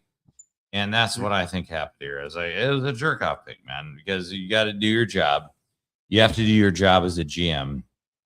Rounds 1, 2, 3, and 4, and then round 5. Let's have a little fun. Let's get a little bit horny and see what we think about these freaking guys. Yeah, round 5 was kind of fun. Brandon Carr was like a round 5 pick, I think. Somebody got horny for him. Somebody got horny. So Tanner, what do you think about Cyrus Allen? Do you care about this pick? I do actually. I don't think he does. I think we got some. I'm a little indifferent. We got some potential. I'm putting some potential. There was a lot of other guys on the board at the time that I didn't care about. Correct. You always got to draft a guy where you're going to flip a coin. You got to flip a coin. Now, what I'll say, hold on, we should bring this up right now, Tanner.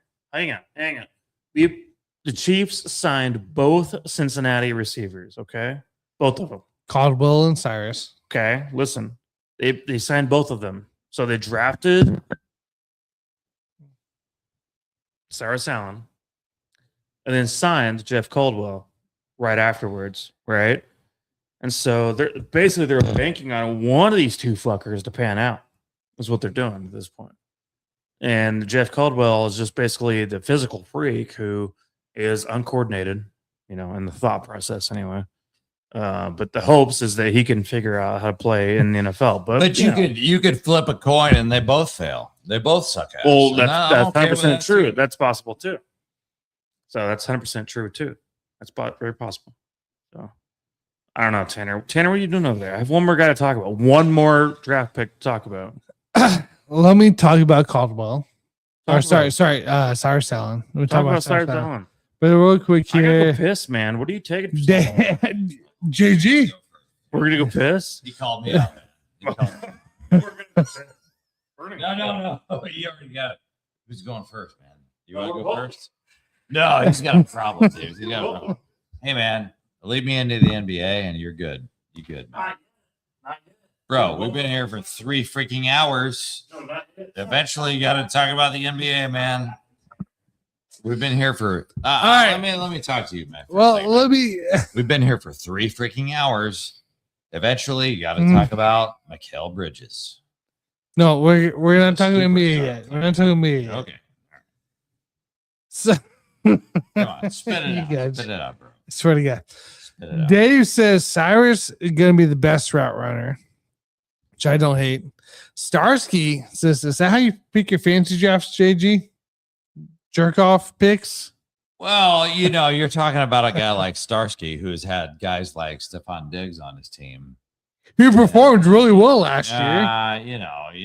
Like the Buffalo Bills have had some rough times. He was playing on the freaking Patriots. That's fine. But he's also 33 years old and probably needs to go to the what do we call that, Tanner? The hospice. Does he need to go to hospice right now? Just senior center with Scott Coben's Keith Ingram. Yeah, I think Stephon Diggs needs to go to hospice. The Chiefs didn't sign him yet. Scott Cobe says, could Cyrus Allen be the Rice replacement? Possibly. I mean, it's, yeah.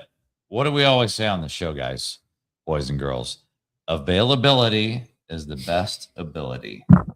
And Cyrus Allen, to this point, man, we don't know. He might actually be available and not go to jail. Yeah. Sasco's trying to bait you, Jason. You guys have not heard my best Marv Albert impression, which I just gave you right now. And I'll never do it again. But Cyrus Allen might be the guy that does not go to jail. Yes. Scott Cobe says, you guys know Nussmeier is going to take over for Mahomes, who's complete stiff during OTAs. Stiff? That's stiff. So he basically sucks. No, it's not at all what it means. Okay. There we go. There we go. Scott Cobe wants in. He wants to in the hoop reunion program. I'm here for it, man. But we've been on vacation. That's one thing you guys need to know about the sports Buffoons. We go on vacation like almost every other week, and we go to the beach, we go to Biloxi, we go to California, and we just get freaking hammered, man. And it's difficult to navigate this freaking show, which is I've been trying to do this for a long time, but my producer. I'm guys, I'm honest with you on this show. I don't even know who my producer is. He gives me that freaking paycheck every week, but he also sucks. And I'm not going to give you his name, but he owes me a lot of money, and we need a producer. God, invite sent. All right, let's talk about Cyrus Allen here, right? Let's talk about him. Yeah, I haven't had a chance to provide my opinion on Cyrus Allen. I've had your guys' opinion. With Cyrus Allen, this is what I'm going to say about Cyrus Allen, man. You're a great freaking player. You're actually a freaking superstar until you're not. Okay? That's my message to Cyrus Allen. You're an amazing player, man. You're a freaking superstar until the day that you're not. So he's got to work out. He's got to work that shit out in his own mind, man. Work it out your own mind. And that's the same thing that I tried to work out with my producer over here. Again, not saying any names, okay? Not going to call out my producer on my own show because he gives me my freaking paycheck every freaking day.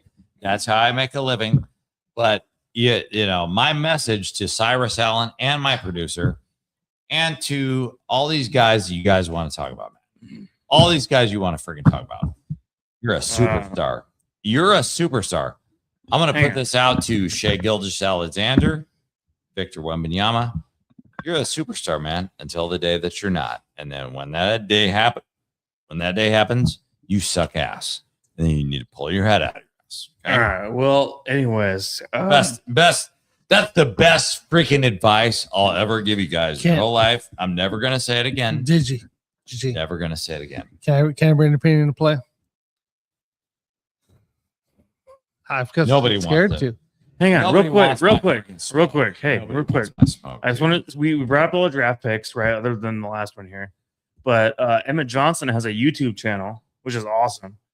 He goes around. He's only on number 2, I think. Yeah, and he wants to go to the favorite barbecue spots. Went to the best wing spot. Went to the Peanut recently on Memorial Day. But he plans to go into Casey Joe's. So if you guys are on YouTube, obviously you are if you're watching us probably. Plug in Emmett Johnson on YouTube and just watch him. Check out Casey area things. He tries to give his best opinions. Coming from Nebraska and Minnesota, I guess he has some experience up there. So, anyways, I just want to throw it out there that I've enjoyed watching his experience in Kansas City and so far. I have no problem with him being on social media, but and Draymond Green does the same thing with the Warriors. But you have certain people in the world that can handle that stuff, and you have other people that cannot. He's just making food videos, man. That's all he's doing. He's not showing his dick. Doesn't matter. Well, Draymond showed his dick off. You can handle it, or you can't. He literally posted his dick. That's my message. That's my message. Emmett Johnson. Well, you should then experience Emmett Johnson's YouTube channel. He's very, very polite. He's very, very accepting to just he people. Can handle it. He is very mature for his age. I will say that for his age. I'm just telling you right now. He's very mature for his age. You got a lot. He's doing a good job putting out his content. And he's going to go Casey Joe's next, by the way. Casey Joe's is next. That's his next. Slow down on that. No, I'm trying to get you horny, man. He's going to go there next. So here it is. He went to Q39 and he went to the Peanut. He's going to Casey Joe's next. I'm just saying people are great. They're superstars on social until they're not. End of story. That's all I'm saying. Well, I'm just going to let you know, Emmett Johnson in particular, he's a superstar, isn't he? He's just putting out content, and he's a very normal guy. I believe he is a very normal guy. I believe in that guy. He's very. I'll take him to the bank. By the way, he prays before every meal. I'm sure you would like. Who's he praying to, though? That's the question. Man, I don't fucking know. Well, you should care about that. Praying to the fake gods or the real God? Yeah. Oh my God, I don't. No. You say that for next. Never mind. Never mind. It's never good enough for you people. That's like you what people, do we trying to say you people. It's like my daughter. Every time I talk to my daughter, she talks about Encanto, and where we don't talk about Bruno. Remember that song? We don't talk about Bruno. No, I don't. Yeah. Well, I don't remember. When you're on this show, we don't talk about Jesus. You don't say that name on this show. I assume. Yeah, then things start to go sideways, man. Praise before every meal. Things start to go sideways, and I appreciate about that. But I'm wrong. Hey, man, you got to pray about something. You're going to pray about something, whether you want to or not. I don't. I mean, well, then that's fine. You can pray about nothing. You should watch this channel. You can figure it out. You can pray about nothing or never. That's my entire point of this conversation is that you should watch Emmett Johnson's channel on YouTube because it's fucking cool and fun. It's cool and fun. That's a deep subject that we're going to visit another day, man. That's fine. We're going to visit that another day, man. That's fine. I apologize for bringing up the fact he prayed. I thought you'd care about that. I bet. No, he sucks. Okay. I still think he sucks. Fine. But his name is Emmett Johnson, and he prays. He prays. Please tell me that he did not pray to the one true God, because that happened. Don't remember, and I don't know, and I don't care. You're done with this whole argument because he's going to be a superstar. Watch him on YouTube if you want. If you don't want to, that's fine too. Have to do it, man. You have many other options out there. God damn it! Holy shit! People that are listening right now, like, just calm down. Just calm down. How do these guys get along? How do these guys get along? Guys, we've been on for an hour 25. It's not enough. I have one more bastard to talk about real quick. This doesn't mean deep. Quarterback LSU was the Chiefs' last pick that we took of the draft. Nussmeier, which I think was also honestly a great selection at that point. I mean, it surprised me a little bit. Where are you going? What are you doing? You mean to move? No, I want to talk about that game. Well, that's what I'm asking you. I might need to move. What are you doing? Please tell me that guy is not a Christian. God, anyways, yeah, I'm gonna get pissed. We can have a normal show for a second. All right, Nussmeier, LSU. So this was a guy actually that was looked at as being a guy who would have been a top 3-round pick, like if he came out like a year later, maybe. But overall, I mean, I think that his experience was quality for the Chiefs, what they were looking for, and basically a guy that they can look at and say, maybe if Justin Fields moves along after this year, that Nussmeier is going to be the guy who can be the QB2 for like the next 4 years. I think that's the idea anyway.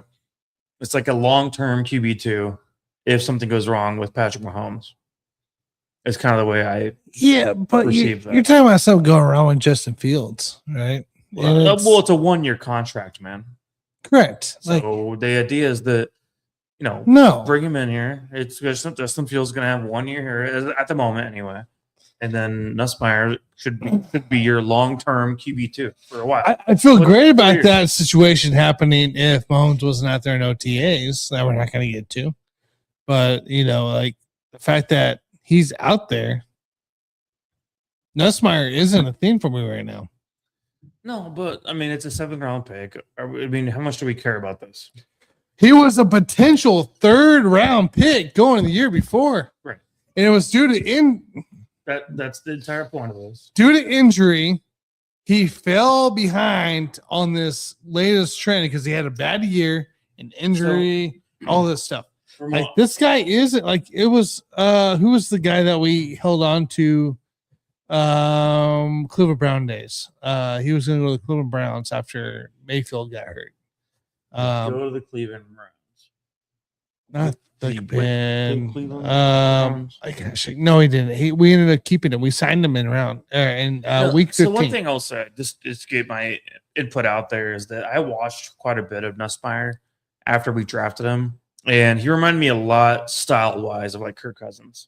Yes. So I think we see a lot of that basically classic quarterback of playing the classic quarterback system.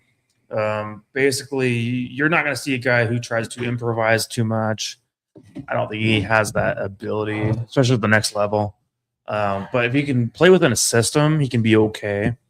But that was my experience. I know smart. I think we had something with him, but how long can we keep a hold of him? I don't know. I mean, the Patriots did a little bit of this with, their quarterbacks along the way. With Tom Brady was there, so let's keep that in mind. Is that was part of their process. Okay, I know I didn't get to Cyrus Allen on my stats, but let's talk about. Ooh, yeah, Ryan Mallett. That's a good name. Ryan Mallett. I don't hate it. So about quarterbacks the Patriots drafted. Is that the guy that got killed? Somebody got killed. Well, he eventually died, but he wasn't killed. I think he overdosed. Is that Mallett? Same guy? I think so. Yeah. Oh, jeez. Oh dear. That's terrible. Well, we're not talking about him. I just happened to bring him up. No, we're mid conversation. I brought him up. All right. Can we talk about 3 UDFAs real quick? Yes, please. Go, Tanner, do you have the list of them? I got Caldwell, I got Benson, and I got Nawamka or Singleton. Which one do you want? Not single. What's the other one? Iowa safety, someone with Nawamka. Yeah, that's what I want to talk about. Those are the 3 I have in mind, but you had, I think, a couple others. Those are probably the guys that I wanted to talk about. So yeah, Jeff Caldwell, right? Another Cincinnati receiver. We drafted Cyrus, and we got Jeff Caldwell's other half of things. Freakiest athlete, 2026 receiver class, perfect 10.0 relatives athletic score. The thing with him is he brings elite size, 6'5", 216, speed 4.31. And he's just explosive. He's explosive on that trait there. Khalil Benson, the OT, awesome tackle in the Indiana championship team there. He stood out in rookie minicamp. Yeah, Benson adds much needed offensive line depth and competition at right tackle. right tackle specifically, guys, that's where we're struggling at. We let go of Jawan Taylor. So that's the thing that we got to look at here into play here. And I like where he brings from a size factor, also just from a backup role. Having a guy that's able to play the tackle position, period, is a huge thing.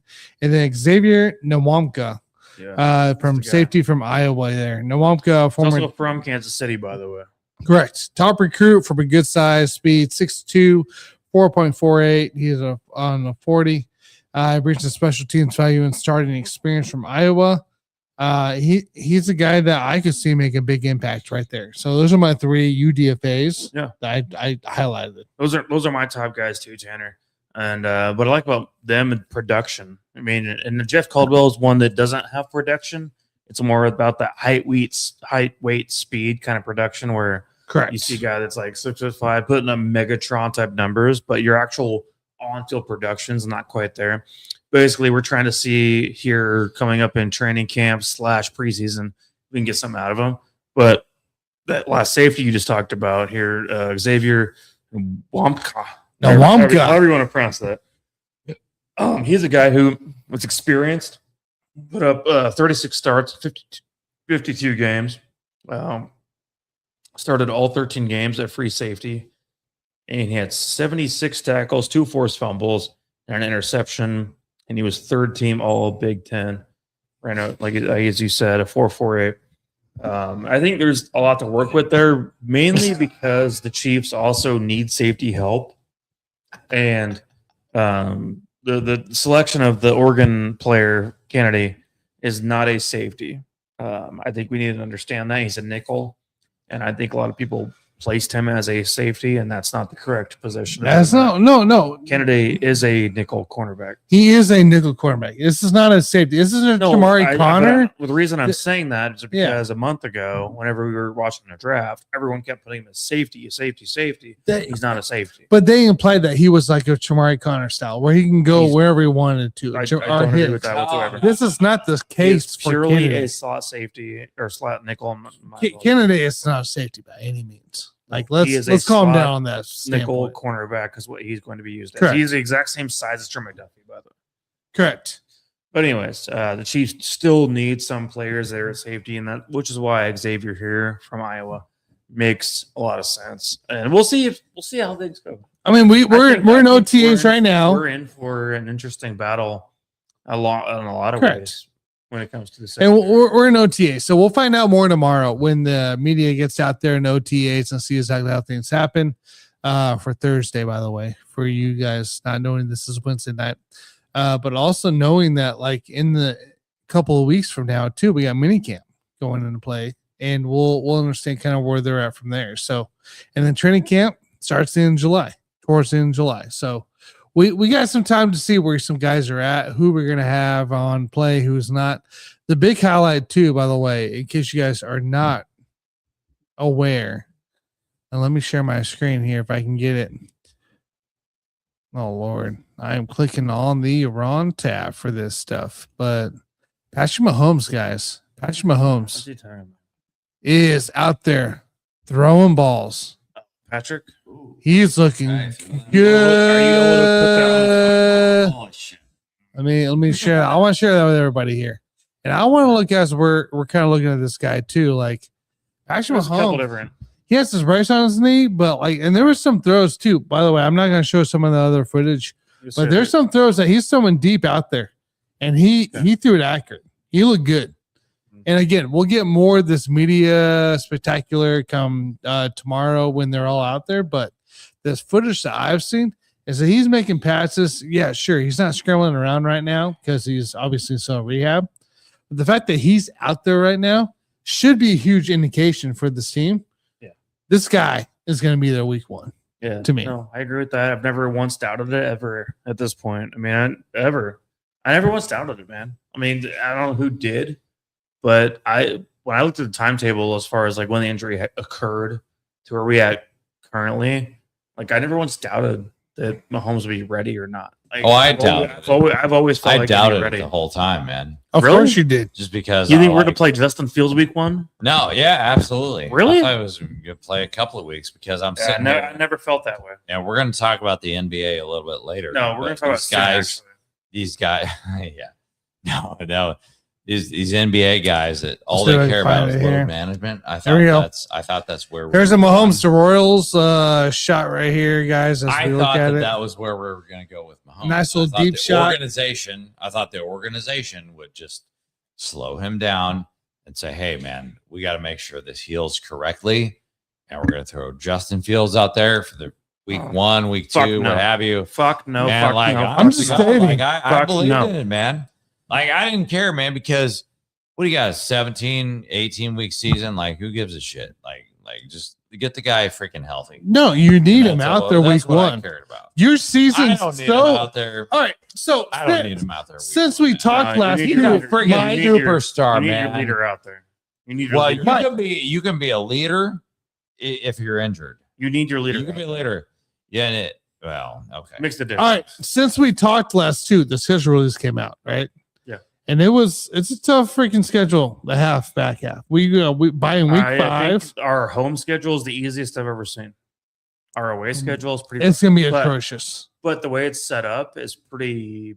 It's tough overall. But the home schedule itself, as far as who we play, is easy as hell. It's fine, but you're also going coast to back to coast to back. Also, you're going coast to coast a couple times. Repeats, so and it's gonna be tough. You have 3 road games away.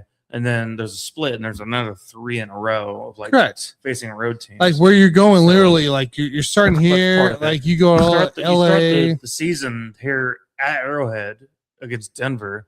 Honestly, I would prefer to be away. I would prefer to be away. It ended up being at home, so whatever they came up with, I actually wanted to get that away game out of the way personally, but whatever they came up with that. Be at home against Denver week 1. And so we'll see what happens with that. But I don't know, man. I think it's interesting because, I mean, you have to remember they're coming off an injury too. I know the Broncos are. And so, something we'll talk about later on as things grow.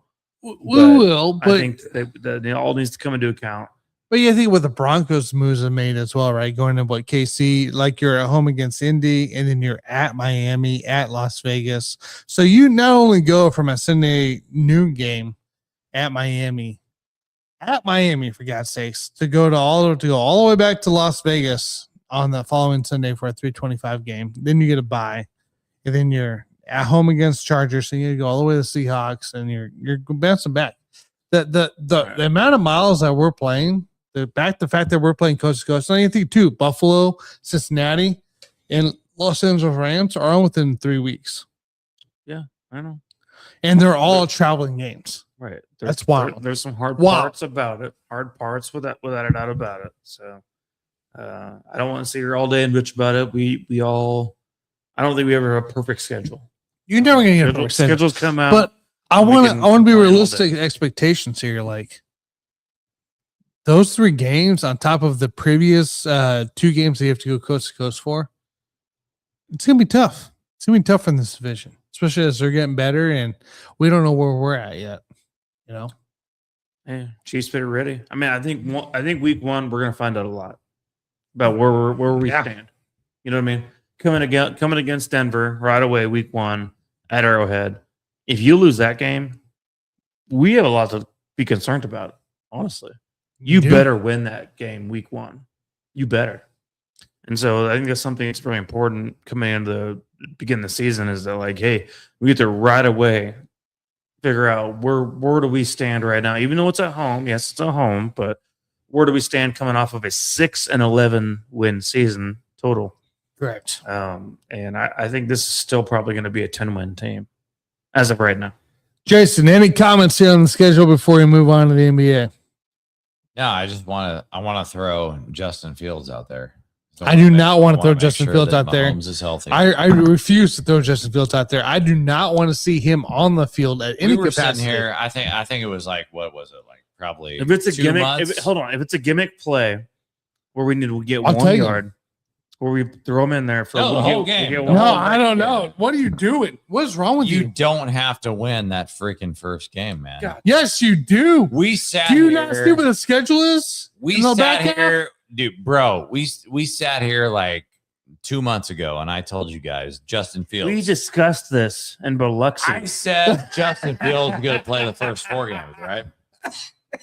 I said, this is what I told you guys, bro. I said, get Mahomes healthy, and Justin Fields is going to play the first 4 games. That's what I said. And now all of a sudden, oh my gosh, he can't even play 1 game. You guys, why do you need him to play 1 game? I don't know what movie this. Why is would from. you not have Mahomes play if he could play? You guys know what movie this is from, but you guys are so far up your asses that you don't understand that we don't have to roll Mahomes out there in game 1. You do. We discussed this in Biloxi, and we agreed if it was against a serious opponent, we should not roll out Justin Fields. This must have been that non-eating day. Must have been the non-eating day. Lightly. It's not a serious opponent. It's not a serious opponent. Okay. Everybody Yes, not. you know. Yes, not. What happened, boys? When you're in week 1 of the NFL season, you know, you guys. I guarantee you did. I know you did. You guys know what I like to say. And when you're in week 1 of the NFL season, teams just like to feel each other out. If you're using when he bet doesn't include Justin Fields, no, if you're a straight guy, if you're not straight. No, tell me if you're a gay guy. If you're a gay guy, tell me about that. How about that? Doesn't matter, man. If you're a gay guy, tell me what that means. It does not matter. What does it mean if you're a gay guy? Straight. You said if you're a straight guy or gay, it does not matter. No, tell me. In week 1, say I'm a gay guy. Watch me, boys and girls. You're gonna feel each other out, whether you're straight or gay. In week 1, it does not matter. That's why you throw Justin Fields out there. Mahomes needs some more time. Till that damn injury. And guess what, boys? If he's not 100% healthy, he's going to be end up like De'Aaron Fox, and you do not want that. Jason, for the Spurs. Jason, this is a guy out there. Playing a high ankle sprain. He's in OTAs. Day 1 OTAs. I don't care. So it's May. Get him it's healthy. May. And he shouldn't be throwing right now. He's not throwing until September. Do not care. It's May. Unreal. Do not let the player decide when he wants to. Mike, play. anything else for the Chiefs' perspective? I want the medics. I want the medics to decide when they're going to freaking play those players. Chiefs situation perspective, yada yada yada. Only thing I would say left to leave this off on whatever note is that I don't think the Chiefs should be done at the wide receiver position. Correct. So I will say that I don't know who that's going to be. I don't know who's going to. At what point they're going to come into play. Because I think there's a lot of opportunities here for other receivers, free agents. There's a few out there, guys. I mean, there's Keenan Allen, there's Stephon Diggs. Obviously, Tyreek is still a possibility. He picked up. I'm not going to sit here and look at this Chiefs team with the wide receivers room and say, oh, we're good to go into the year. I really can't.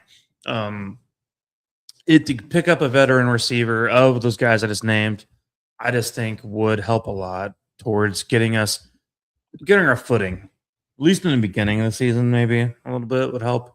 I just wouldn't give up on it. And the truth be told, Tyreek Hill has been around Kansas City. His kids go to school here. He's talked to Andy Reid multiple times. So I think there's a lot going on with Tyreek that it would make sense for him to come back to the Chiefs.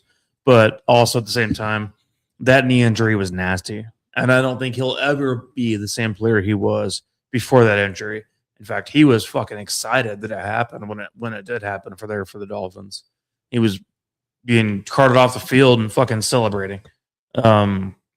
Meanwhile, I think it would be ironic that Stephon Diggs became a Chief, and then suddenly he was the one that got to experience the confetti, and actually got to win something. And we've all seen the footage of Stephon Diggs as a Bills player, just watching the confetti come down on the Chiefs. Where I think Stephon Diggs could be a guy that makes sense. Keenan Allen, same way. Man, talk about the Kevin Durant moment. Both of them. I mean, yeah, in a little bit of a way. I mean, we've seen a little bit of that with a lot of different players here. Melvin Gordon was one that we I think Melvin Gordon was one. Yeah, laugh at a little bit. Melvin Gordon, the running back, he was one who was asked after they won the Super Bowl, Chiefs won the Super Bowl. So what'd you think? He's like, I didn't do shit. I was carried the whole time. I didn't because he literally never did shit. Correct. And so he's part of the team, I guess. But no, I think the Chiefs, we actually do need to have a veteran receiver on this roster. Rashee Rice is very immature. I have no trust in him whatsoever. Xavier Worthy is kind of looking like he's going to be used as somewhat of a one-trick pony. He's a great Baccarat player. Yeah, we're going to work on that. Does not equate to a great football player. We're going to have to work on some of that stuff. And then Royals obviously is a guy who we would have hoped by now would have developed. We don't know. We don't know what's going to happen with him. No develop. We have no about baseball at this point. And if he does fail, by the way, we can look back at Brett Veach on that. Seriously. Yeah. But my point is, we probably need a veteran receiver on this team, and even if it is Tyreek again, I can't be mad. In fact, you know what I'll do? Emmett Johnson's number 10. I'd say Tyreek. Fuck you got to wear number 12. Yeah, is what I would say to Tyreek. You know what I mean? It's kind of one of those things. But I think Stephon Diggs, Keenan Allen, Tyreek, all those guys make sense because we need somebody else to be reliable on this offense. Leadership. I agree. If our presence in the receiver room would be great, Cam Jordan will be great, but we'll see what we get. I don't think we'll get anything, but that's just my view. All right, you guys ready to talk NBA? Yeah. Hell yeah, been ready. Let's get into it here. Hey, by the way, from the Lock It In crew and the Record Sports up here, we'll bring in our guy, former In the Hoop correspondent, Scott Go. What's up, guys? God, let's go, well, Scott. I've been hearing your comments the whole time, but I didn't know you were going to join. What the hell? Full NBA action. We gotta lead off with the Knicks, do we not? Like, I want to know his thoughts on the Knicks. Get it. Ask him the question you want to ask him. No, I want to know because in the mainstream media, everybody says that the Spurs and the Thunder are going to destroy the Knicks. They have a 0% chance of winning that series, and it's going to be a sweep. And I disagree with that. I want to know your thoughts, Scott Cobe, on the New York Knicks. Are they going to make it? What's it going to be in the NBA Finals? Is it going to be a 7-game series? Is it going to be competitive? Or are the Knicks going to get swept? What do you think about those boys over there in New York? Knicks aren't going to get swept first. It's going to go 6 games at least. The reason why the Knicks are as good as they are right now is because Karl Anthony Towns has become a facilitator more than a scorer. And that's where they have excelled. Who's covering Jalen Brunson? If it's Shea, that takes away from his offense. So I don't know if it's going to be Shea that covers him. I think it's going to be somebody else. So I think it's going to be a 6-game series. Scott, am I crazy enough to think here? And I'm tempted to bet it too. I think the Knicks win the title. I was going to say 6 games, but was that giving them the win maybe? Yeah. I think the Knicks can win if they play the way they're playing right now. Okay. And who's to say they're not going to? Sure. I think the Knicks can win the series in 6 games. Now against either team. Spurs or Thunder. Yeah, we're going to assume OKC is the current. I'm assuming the Spurs. I picked the Spurs last time. Now, how much of a difference, though, you think it makes with having all these games off compared to obviously OKC and Spurs going on with possibly Game 7? Who knows? Well, don't forget they closed Atlanta out quick, and then they had 9 days off before they played the next series against Cleveland. No, Philadelphia. They played 4 games there. And then they had 8 days off to get ready for Cleveland. Yeah. And after the first 80% of the game 1, they dominated that series. Didn't Brunson didn't play a fourth quarter except for 1 game in the last 8 games? Something like that. Crazy. I think game 1 was the only one he played fourth quarter. I think he's the only one that played in Cleveland. Yeah. Yeah. So I personally think that Cleveland, as much as you guys may look at the Spurs and Thunder, to me, like I think New York has that upper hand. They have the bigs that can handle it. They have the execution of the shots, and they can compete right along with the Spurs or the Thunder to take the title. And, So and here's the this other is thing. what's Disrespect Yeah, the Knicks all you go ahead. want. Me as a betting person, boost that money up. Let me make You're a that. Celtics guy too, on top Yeah. of it, right? So Yeah, I mean, and I can't deny the Knicks. The Knicks might be the best team in the NBA right now. Might be. Ooh, Scott, but also Scott, you're an East Coast guy. We know your favoritism. Well, against New York, no way. But I mean, San Antonio's got problems. You know, they've shown their warts. Wemby last night. What the heck was he doing on the perimeter? Get on the inside. Put him right on the with inside. Victor. This is our Spurs warrior right here. So I'll be curious what he has to say about that. I just No, question I want to start with the Knicks right now because what's going on in the media right now is that the Knicks, number one, have played a lot of junior varsity teams. Whether you're talking about the Atlanta Hawks or the Cleveland Cavaliers, those are junior varsity teams. So that's number one. Number two is the fact that they are going to be rusty when they come out against these two teams, Spurs or Thunder, who have just gone off a 7-game series, and the Knicks is just sitting on their ass, and they're going to be rusty as shit.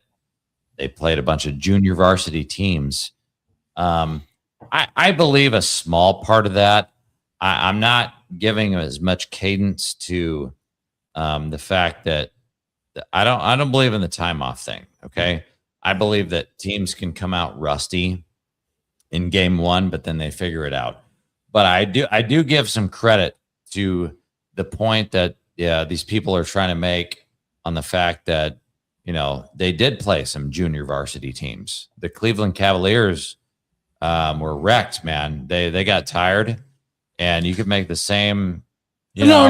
That's wrecked, no dude. facts against the Spurs and Thunder. Dude, like the Spurs and Cleveland Thunder Cavaliers, both win 6 and 7, 5 Cleveland and 7. Cavaliers were old. Like are we Donovan doing? Mitchell. Think about this: Donovan Mitchell, James Harden. They're old guys, man.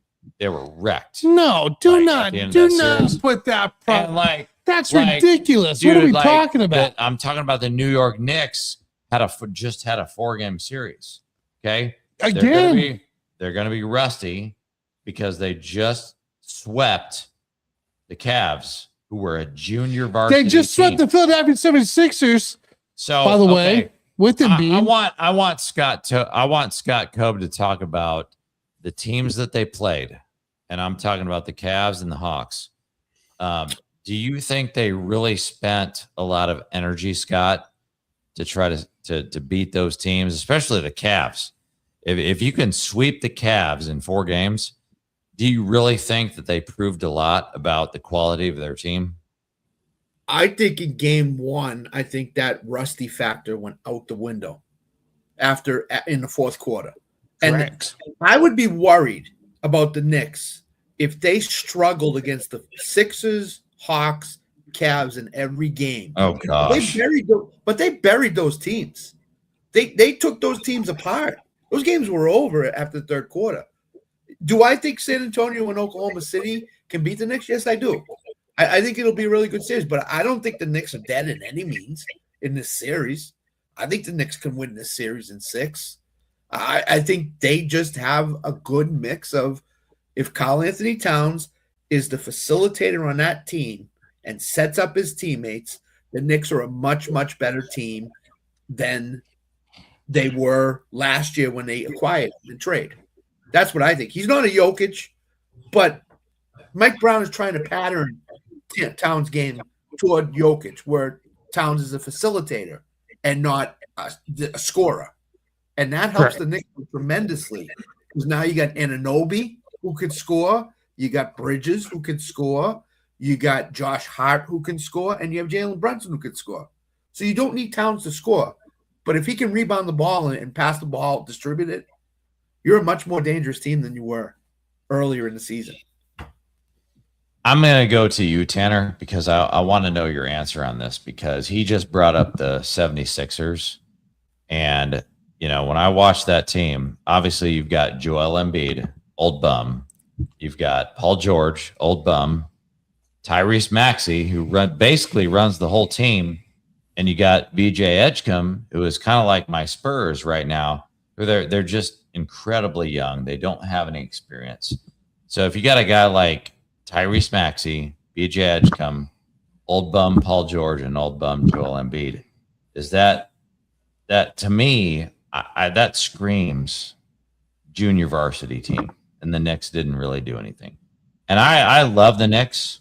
I freaking love the Knicks. I think they. So what's that scream at Cleveland to you? No, I think the Eastern Conference. Cleveland. No, I think the entire Eastern Conference sucks ass. That's fine. And I think that the Knicks are so good.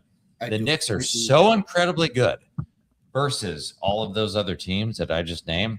And that's why I keep saying junior varsity over and over again. It's just different in the West because the Spurs and the Thunder, they're just on a different level. And that's why I think the Knicks do not have a chance to win, barring some significant injuries on those two teams. I think that's fair for you to say from that standpoint as a Western Conference fan.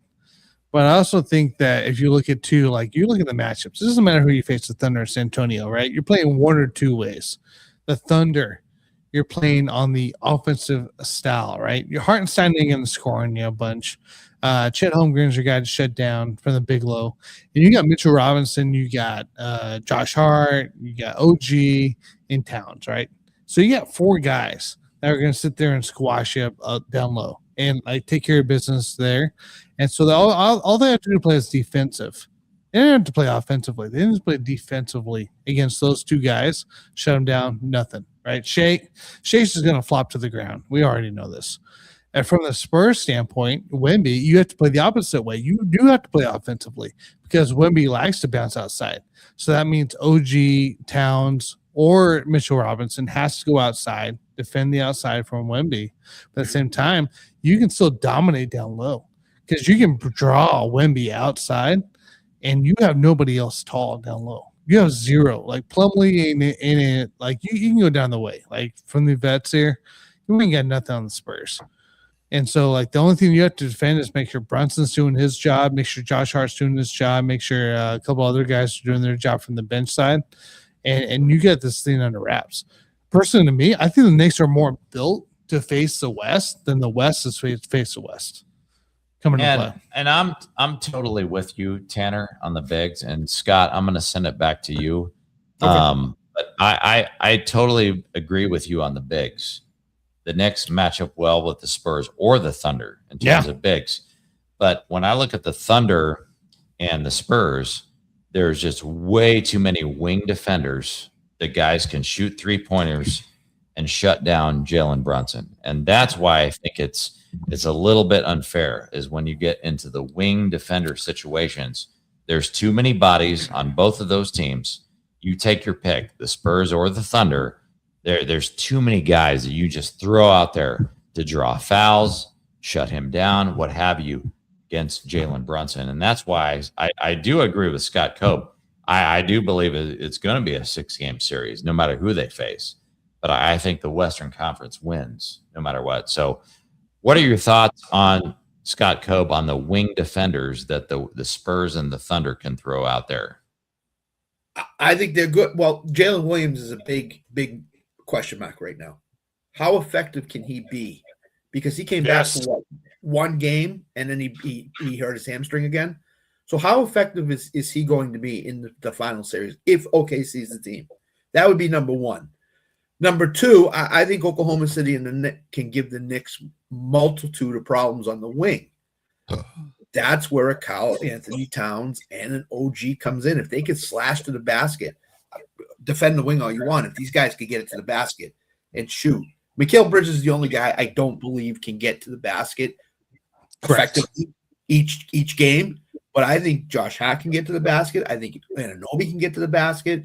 I think Brunson can get to the basket. San Antonio gets to the basket, but are they as effective as that triumvirate for the Knicks? I don't know. And that's the whole key to me is Scott. the Knicks get to the basket against the West. Scott, to me, personally, it comes down to 3-pointers for the front court, right? And it's the Knicks out here will outshoot San Antonio or the Thunder when it comes to the 3-point line. I personally have seen the execution there in all 3 series of them winning that way, on top of it being able to get second chance points, aka the second chance points team is the Knicks. Getting the rebounds, getting where they need to be, out bully their opponent there, and be able to get those second chance points, and that's helping execute where they need to be or where they're at today. I think the worst thing for Mitch Johnson, the coach of the Spurs, could do is keep Wemby on the perimeter. He needs to be inside. He needs to be inside. And last night, we saw that yesterday in the game a little bit. Not to cut you off, man, but I was watching the game last night and I was wondering, why is he not getting down low? What's going on? Why is he 1 from 4, 1 or 2 for 5 from down low? Like, I was like, what's going on here? Why is he not being used more in the paint? Like, it didn't make sense. Well, Mike, you asked me the other night when we were at Brewery Hop, you were like, you looked at my bet and I had the under 3.5 blocks. Sure. Yeah. Right. And you were like, I don't like that. And I'm like, it's hit the last 2 games. I think it hit anyway. Guess what? We both won our bet. It's still hit the last 2 games. Right. We're still hovering around that under 3.5 blocks because is it the way he's being used, or is it against the team? Is it the team he's going against? Tell me the that. way he's being used. It's the way the coach is using him. His rebounding has gone right down. Way down. But game 1, it was phenomenal numbers, like 24 rebounds, 41 points, or something like that. What happened to that? The worst thing that could have happened to Wemby is him hitting that 35-foot shot. Because now all of a sudden he thinks, I can hit threes. I'm a 3-point shooter. I don't have to go low. I can stay on the perimeter. So he's Steph Curry. He's Steph Curry, basically. And he's still under the 3. He's still under the 3 threes. I totally agree with him on that. Under 3 threes. I don't know. He thinks that in his mind. He thinks I can hit threes. So I'm going to stand on the perimeter. Okay. So this is what I'm going to say. There's one reason why he thinks he needs to be Steph Curry. And that's because if you're going to win an NBA Finals, I don't care if you're Magic Johnson or Tim Duncan, none of these guys come out of the gate, out of the draft, and win a championship in the first 3 years, unless you're Tim Duncan or Magic Johnson. Those are the only 2 guys in the modern NBA that can do something like that. And the reason why Wemby is not going to be able to do that right now is because if you've got to have a Batman and a Robin. And guess what? You had a Robin. In fact, speaking of Allen, I would make the point that De'Aaron Fox was more of a Batman in his whole career than he was a Robin. He was a destroyer. The problem is he's hobbling around. He's got a high ankle sprain. He shouldn't be even on the court, bro. He shouldn't be out there at all. But he's battling it out, and I respect him for that. But at the end of the day, if you're going to have a Batman, you got to have a Robin. De'Aaron Fox is not 100% healthy. He cannot be that guy as much as I want him to be. It's just not going to happen. It's not going to happen. That's why I picked the Thunder. Thunder going to win the series, and we've seen too many injuries on both sides of this series, and it's unfortunate. Yeah. But at the end of the day, for Wemby, he's got to have De'Aaron Fox 100%. That's what I wanted to see as a Spurs fan, because if you have a healthy De'Aaron Fox and a healthy Victor Wembanyama, I don't care about the other players. This series is over. Mm-hmm. It's completely. I don't care about Shea, and I'm a big fan of Shea Gilgeous-Alexander. Yeah, this series is over. If those 2 superstars are 100% healthy, I don't care, man. It's over. But that's what makes it interesting right now is the fact that De'Aaron Fox is hobbling around, and I don't know if he should be out there or not, man. Like he's great at running the offense, and I appreciate the fact that he's out there running the offense, but he can't shoot. No, you can't shoot if you don't have lift off of that freaking bulky ankle. Yeah, then what are you doing? Okay, you're gonna and this is the trick. Like, and we can talk about coaches all you want. We can talk about Mitch Johnson and the Thunder coach. They're two great coaches, but with Mitch Johnson, that's the dilemma that you have. Are you going to throw De'Aaron Fox out there? Yes, you have to. He's not 100%. Well, all you have to do is if you throw De'Aaron Fox out there, give me some assists and play some defense and do not turn the ball over. And this is the key to the whole freaking series, bro. I'm going to tell you right now. Without question. Stephon Castle, what does Stephon Castle do best besides be a superstar? Throw up, poster dunks, whatever you want. He's going to be an absolute stud for the next 15 freaking years. What does he do best right now? The best thing that Castle does right now is turn that freaking ball over. Yep. And that's the opposite of what De'Aaron Fox brings to the table. Dylan Harper, absolute superstar in the next 10 years. But he still turned the ball over. De'Aaron Fox is the only guy on that freaking team, bro, that cannot turn the ball over. And that's what he brings to the table. He's not going to turn the ball over, but he also can't shoot because his ankle is absolutely fucked. So that's the dilemma that we're dealing with right now with the Spurs. And that's why the Thunder are going to win this series, man. And I'm just being honest with you guys. Thunder are going to win. It's not because, I had a problem with the refs in Game 5. The refs were god awful in the fourth quarter of the Game 5. But that's not the reason why the Spurs are going to lose the series. The reason why we're going to lose the series is because De'Aaron Fox is 70% at best. So is that a Game 7 effect though from the previous series, like where Castle and Vassell like dominated that whole game, and Wemby was the third?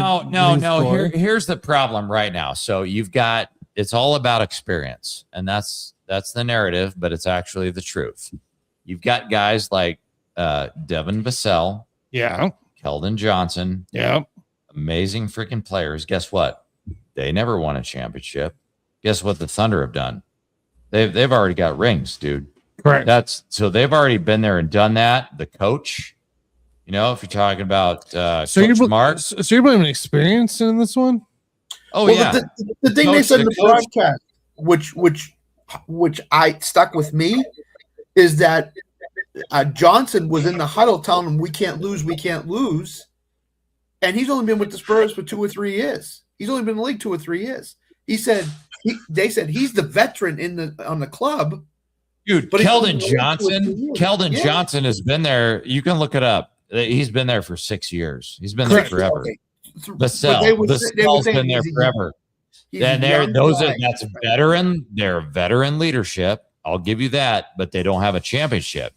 But the Thunder, meanwhile, all those Thunder players have a championship. In fact, Alex Caruso has 2 freaking championships. He does. One with the Lakers in the bubble. Yep. So, I agree with JG. I just think that the Thunder are just going to be too much in the end for the Spurs. I really do. I wouldn't be surprised if it closes out tomorrow night. But if it goes Game 7 in Oklahoma City, I don't think San Antonio is ready for that. I just don't. Not yet. They're a year ahead of schedule. Even they said in NBC last night, they're a year ahead of schedule. And I believe that. I believe they're a year or 2 ahead of where they want to get to.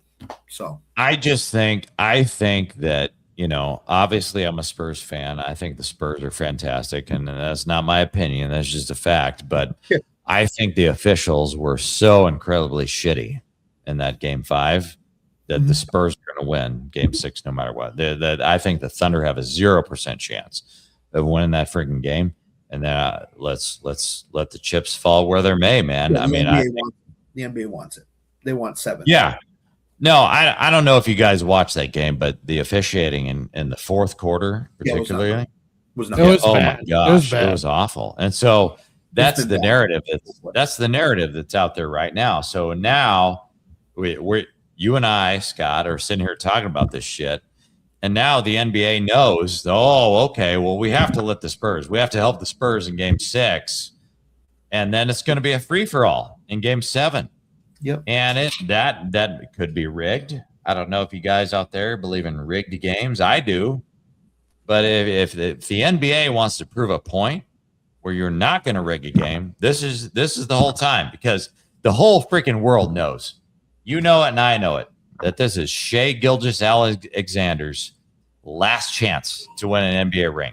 He's the reigning MVP, just won the MVP award 2 years in a row. Now he's got a chance to win 2 consecutive championships. If he doesn't do it right now, guess what? Wemby's telling you right now, Shai, you are cooked. You're done. And so that's why I think if the NBA is going to rig something right now, you should probably let Shai get the second one. I don't know, man. I don't know. San Antonio has proven all year long they're the next team in the West. They've announced themselves as the next team in the West. So I agree with JG. I think if Shai does not win this year or wins this year, whatever it may be, I don't know if he's going to win again. Because I don't think Oklahoma City is going to stay the same going into next year. Well, dude, when I think about Shai Gilgeous-Alexander, like, he's 28 years old, bro. He's the same exact age as De'Aaron Fox. And guess what? De'Aaron Fox's ankle. What is Mike doing? Dude, De'Aaron Fox's ankle just fell off, man. He can't even freaking play. So if you're talking about 28 years old, I can make the same case for Shai that, we're going to be in hospice. We're going to be in hospice in the next 5 years. So, OKC, I love the way they draft. I love the way they build the roster. OKC is amazing, dude. I love that freaking team. But, you have to if you're the NBA, dude, you have to let OKC win this series. And I hope to God that the NBA is listening to this freaking podcast right now, because they're going to have a problem, man.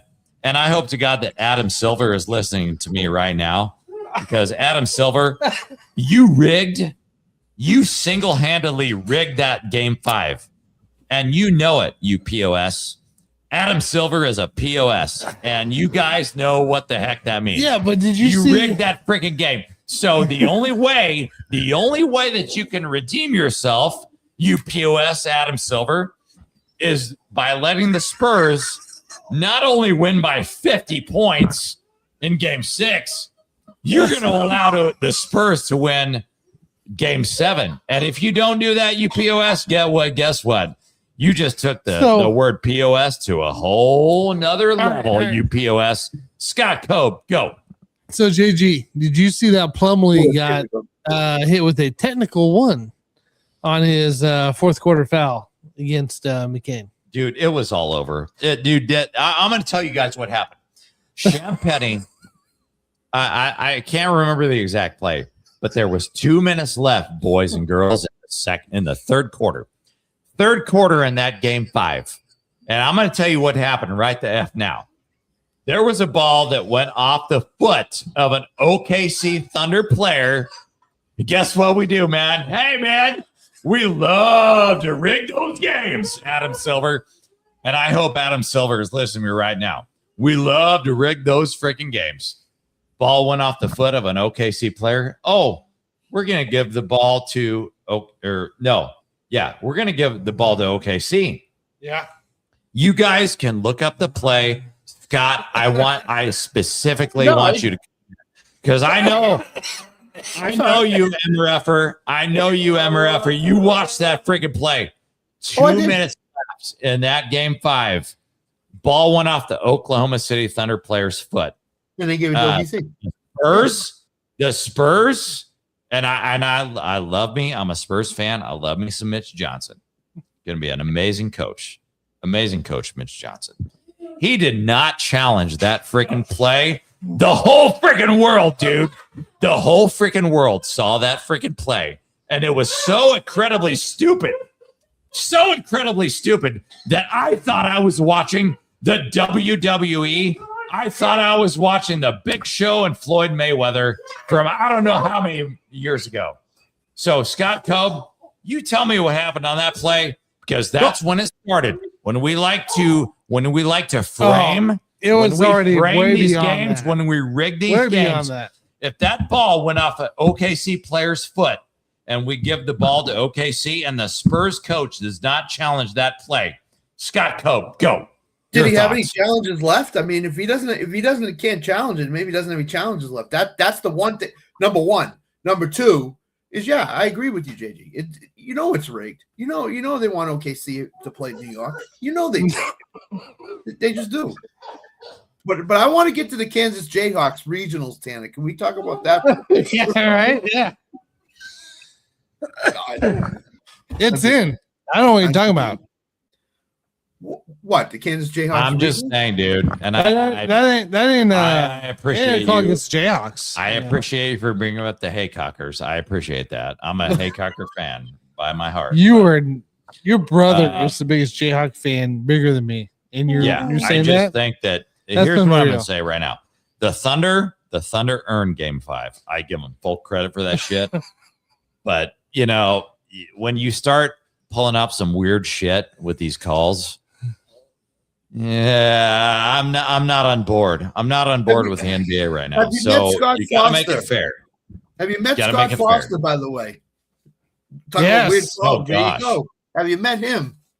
Dude, Scott Foster is the same freaking guy that the guys are doing right now, man. It's the same freaking guy, man. They're same cheaters. I mean, my gosh, it's pathetic, man. I was so pissed after that game. But I do love me some SGA. SGA is an amazing freaking player. I want to see a fair result to this game. And the way that the refs are calling these games is not fair.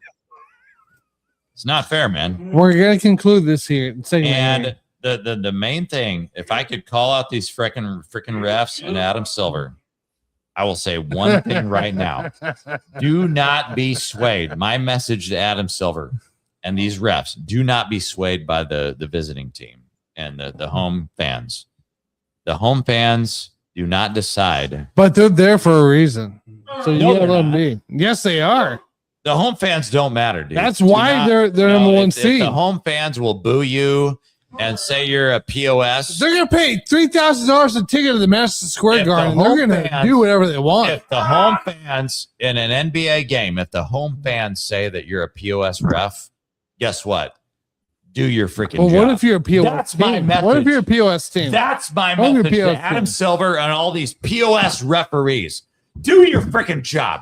Because I lived my entire life watching this BS. And if you're going to rig this next series, Adam Silver, then just rig the rest of your life, man. Because you can, hey, man, you can live the rest of your life as a POS, or you can live the rest of your life as a legitimate human being. And that's my prayer for Adam Silver. Just be legitimate. Right. Tell these mother effers what the F to do and not to rig these freaking games, because I'm sick of it. All right. I'm sick and freaking tired of it. And you guys know, what do you keep talking about? Stop. No, it's Scott's turn. No, it's Scott's turn. Let him talk. I'm asking Scott. All right, Scott, who do you got in the finals? I like the Knicks. I'm sorry. They're just that team this year. Knicks. Okay. The Knicks. No matter who happens. No matter what happens.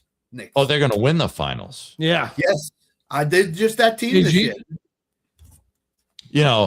I can see that because the whole narrative is that the Spurs and the Thunder are just beating up on each other so much that they're going to be so incredibly tired. And I believe it because Wemby couldn't play. All of a sudden, Wemby can't play defense in Game 5 because he's exhausted. I mean, he hasn't played defense this Game 2 of the Philadelphia. No, he's exhausted because he's played a lot more games. I mean, I've won bets since the Game 2 of the the Knicks and the Thunder, they haven't played as many games as Wemby, man. Wemby is just out there doing everything for the Spurs, but dude, he's exhausted, man. And so I give credence to him. Mm-hmm. Scott Cobe is right. I think if they go up against the Spurs, it's going to Game 7. It's going to be a battle. I'm a homer. Okay, I'll take the Spurs in that series, but if it's against the Thunder have had some 4-game series. The Knicks have had some 4-game series. Knicks are trash. Wow. The Thunder would destroy the Knicks in 5 games. The Spurs would win it in 7. That's my prediction. All right. Final question here. We got here from Starsky. Starsky says, how do you guys feel about Adam Silver? Oh, we already know how JG feels about him. Well, we already know that. Listen, has he made a lot of questionable decisions? Yes. Has he done anything good for the league? I don't know. What this in-season tournaments, I mean, it's become a joke. He's tried. Right? He's tried. You gotta give him that. You gotta give him that. He's tried. Bro. For trying as much as he can. Bro. He's tried. He's tried. But And that's more than what we can say about a lot of commissioners. yeah, absolutely. No Bro. question. No question. I'm gonna send it to Tanner. I'm gonna send it to Tanner after this. Bro, he's a good commissioner. I actually like him. I think he's done a great job so far. But for God's sakes, stop freaking cheating. You have to get control, bro. Yeah, like serious. I'm honest to God truth. I think Adam Silver has been a fantastic commissioner, but for God's sakes, get control of the officials. You could be, hey man, I'm gonna tell you guys something on this show right now. Two things can be true. You can be an elite. You have another one? You can be an elite. You can be an elite commissioner in the NBA, and you can also not have control over your officials. So I agree with I'm that. calling on I agree Adam with that. Silver right now. You both, man. Do you want to take this to your grave? Do you just want to be a great commissioner, or do you also want to have control over the referees that you're throwing out there? Because Adam Silver has zero control over these refs, but he's also a good commissioner. So, Mike, you know what? I lied to Tanner. I was going to send it to him. I want to send it to Mike and then Scott Cope after that. Can two things be true at the same time? Can you be a you can be a good or a great commissioner, but also lose control of your fucking officiating? Yeah, a little bit. I mean, obviously me being an NFL guy, I'm not a big fan of what we got going on with Roger Goodell. I think we can sit there and you can talk about Adam Silver all you want, but everything needs to be looked at individually. But So he just enhanced his referee contract, CBA. Oh, They just redid the CBA for the referees. is that a problem? No, I think it's better. Okay, so then why are you bringing that up? I mean, are you trying I just want to who implement are that you to trying to be proactive towards? I guess? influence towards Roger Goodell and Goodell? getting Okay. that done. My problem with Goodell, as we've seen over the years, so if you guys grew up in the NFL, then you got to see a lot of how the league changed with the no fun league, right? No, So you yeah, get that's fair. changes. Yeah. You get to see, and I'm not talking about concussions and things like that. That all needed to be addressed. My point is Chad Johnson picking up a pylon and then pretending like it's a golf club and to putt in a football should not be penalized. And so things like that along the way has been looked at as part of the no fun league when it comes to Roger Goodell. Things that he implemented. And that was all, things that were allowed during the previous commissioner. And so anyways, I look at it as like one of those things where there's pros and cons of every decision. And I think that the NFL's sake, we probably had a better NFL before Roger Goodell than we currently have now. I know the numbers say otherwise. So I will put that out there. But I think that the actual sport itself was probably better before Roger Goodell than what we currently have now.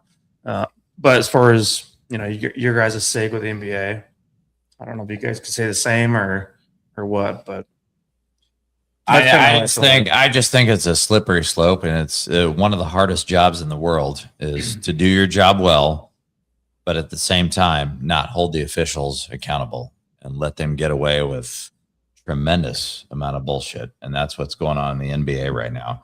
And I can make the case that Roger Goodell has actually maybe done a better job in the NFL, with holding his officials accountable versus the NBA, because the NBA is out of control, man. I mean, just if you're going to when it comes to officiating, the NFL can do whatever they want.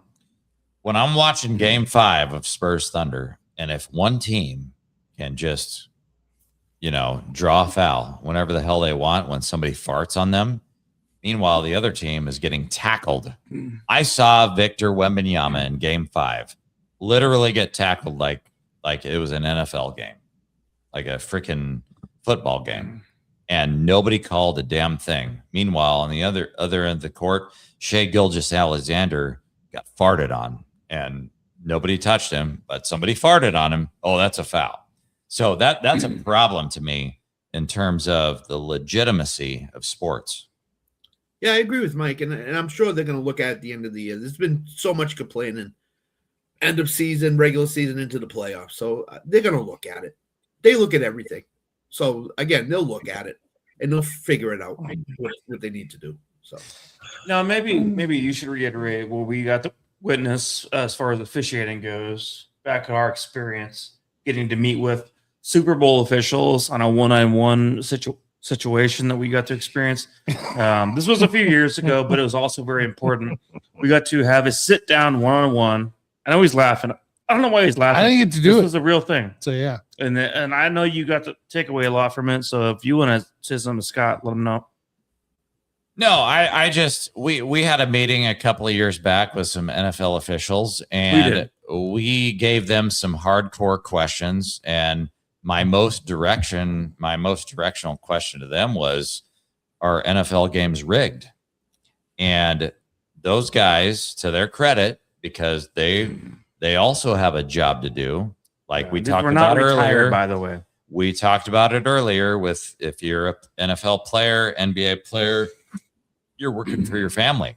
So if you're trying to earn a contract through your family, that's what the NFL officials are doing. They refused to answer my question. And when I asked them, is there such thing as a rigged game? It was a sideshow, man. They couldn't answer it directly, and I respect them for that. By the way, couldn't answer that. One of these officials was from Super Bowl 40. So if you know the history of Super Bowl 40, then you know what I'm talking about. Mm-hmm. So just throwing that out there, but we did get to meet with those people in particular. We will do that. Yeah. No, I just think that it's a slippery slope, and I think that these officials, like I always say, I would not want that freaking job, man, because, and I don't care if the games are rigged or if they're not rigged. Doesn't matter. That's the last job in the world on planet Earth that I would ever want to do. I have no interest in that. All right, ladies and gentlemen. What do you have to say? Scott, appreciate you joining us. We're going to get out of here. You guys can find Scott around the diamond on weeknights here, as well as lock it in on the Record Sports Hub. Scott will be with me on Saturday mornings. On top of that, Scott hung out all fucking night. That's fucking awesome, man. It is. Good to see you, man. I appreciate you, man. You did. That's you fucking did. badass. I love it. You guys are great. You guys, all three of you do a great job. We had a wild show today a little bit. I mean, we've been off for a few weeks, so yep. I'm not gonna lie, we came into it a little hot. And we got all together, so that's already trouble. I think our first 20 minutes was bullshit. It was. But it was great. We might have to bring back in the hoop. If I don't care who wins. If the Spurs win, Thunder win, I don't give a shit. We might have to bring back in the hoop just for 1 week. We'll talk about it. We'll talk about it here. So, we'll talk about it. But yeah, Scott, appreciate you joining us. Like I said, you guys find Scott around the diamond on the Record Sports Hub. Lock it in on the Record Sports Hub with myself, as well as ESPN 690 radio show on Thursday nights when he can. So, Scott, anything else I'm missing? Nope, that's it. Hey, appreciate you joining us. We'll get you back in shortly. Don't worry, man. Sure thing. Yeah, love you, Scott, man. Always good to see you. Thanks, Scott. Yeah. Appreciate you. Scott Cobe, everybody. Yeah. So Scott Cobe hung on for all freaking night, man. That's awesome. Dude, he's my NBA guy, man. I can't talk to anybody especially in Kansas City. Well, he's NBA guy, but also fantasy guy. So he's great at fantasy. Yeah, he's always that's my whole point. Is like there's very few people in the city of Kansas City that give a shit about the NBA, and he's not. He doesn't live. We're coming up on fantasy season, so he can be part of our show. He will be part of our show. We still get Rios back on. We got some other guys back on as well. So Jude Jets, yeah. Man, hey, Jude Jets just graduated high school. Hey, let's go. that kid. Hey, we had him man, on, he was did like, it. What, 12 years old? Hey, he graduated high school. Saw him the other day on Facebook. Props to him. I want to do Reminds me back in the day. a 5-hour show. How great! How great was him? Like I love Drew Jets. Me and You, what was the kid's name? I don't oh, know. Ashton. Show, man. Yeah, Huh? but maybe somebody different. But you know, Drew Jets is he's I know, but I knew Jets. Drew Jets is doing analytical work and announcing work for his high school football team. That sounds just like my dude. Perfect. Chase. Perfect time. Chase Snyder. Chase. Yeah, there you go. So I've known Chase since he was like 11 years old. So Drew Jets was doing exactly the same thing. And Chase Snyder wasn't announced started announcing for a school. Yeah. Hey, we might be old buns, but we love to see people succeed in that. Hell yeah, dude. Dude, there was a point I remember I was about to order a pizza for Chase when he was in high school, to send to him in Texas. He lives in Texas. Yeah. And I didn't quite do it. I can't remember why. Whatever came up, but I don't know. We're about success, not making fun Chase of success. has a girlfriend. He's like 26 years old or Probably something. getting laid. I don't know, He's probably getting laid at this He point. probably Had a baby. Depends on how long his relationship's been going on. It's just Is that what happened? all right, ladies and gentlemen. Hey, you guys catch us back up. Been a couple weeks here. We'll You're be the back beeps. to talk. No, we're not done. No, I think we're done. No. I think we're done. We do get there. No, What- I gotta tell a story. I gotta pull tell a story. Wait, what do you want to talk about? Wait, what do you want to talk about? Boys and girls, every year we go on a guys trip to either Tulsa or Las Vegas. We've done it for the last freaking 8 years. And there seems to be one lady or gentleman on this show, I can't tell you which, that does not want to pay their dues. All right, let's gentlemen. They don't want to pay their dues. This is unreal. And what's going to happen right now is we had one gentleman who paid the fee, who reserved the hotel room. Okay. So what's going to happen right now is that this guy, Mike Settle, you know his name. We'll catch you guys back next or 2 weeks from now. No. And Mike we're going to hit $600. We're going to talk Chiefs news. We'll talk Royals. We'll talk about NBA finals. It's going to happen live. He can't stop it. Right. Okay. Make sure you like, subscribe. Make sure you follow. Have it live. You guys saw it right now. This is live. That's $200. I'm getting paid. Mike Tanner and the Red Hat cannot pay $200 from the gentleman that likes to pay things. We'll see you Another gentleman. on the next episode. This other gentleman, Tanner Dawson, does not like to pay. So That's true. Tanner We'll shorted see you on the everybody. next We gotta keep an episode. eye on him. He might not pay. We'll see. All right, boys. We will see you, boys and girls. We will see you on the next one. Can I do my own version? Yes. Do it. Please do it. Please Thank do you it. guys so much for hanging out for 2 hours and 30 minutes or whatever the fuck it is. He got his But friggin' money. anyways. That's the money. Show me your money. Show me. Tell them the money. $200. I will see you guys on the next one. Yeah, mumble, jumble, jumbo. See you guys. Who's a drunk fucker? Yeah.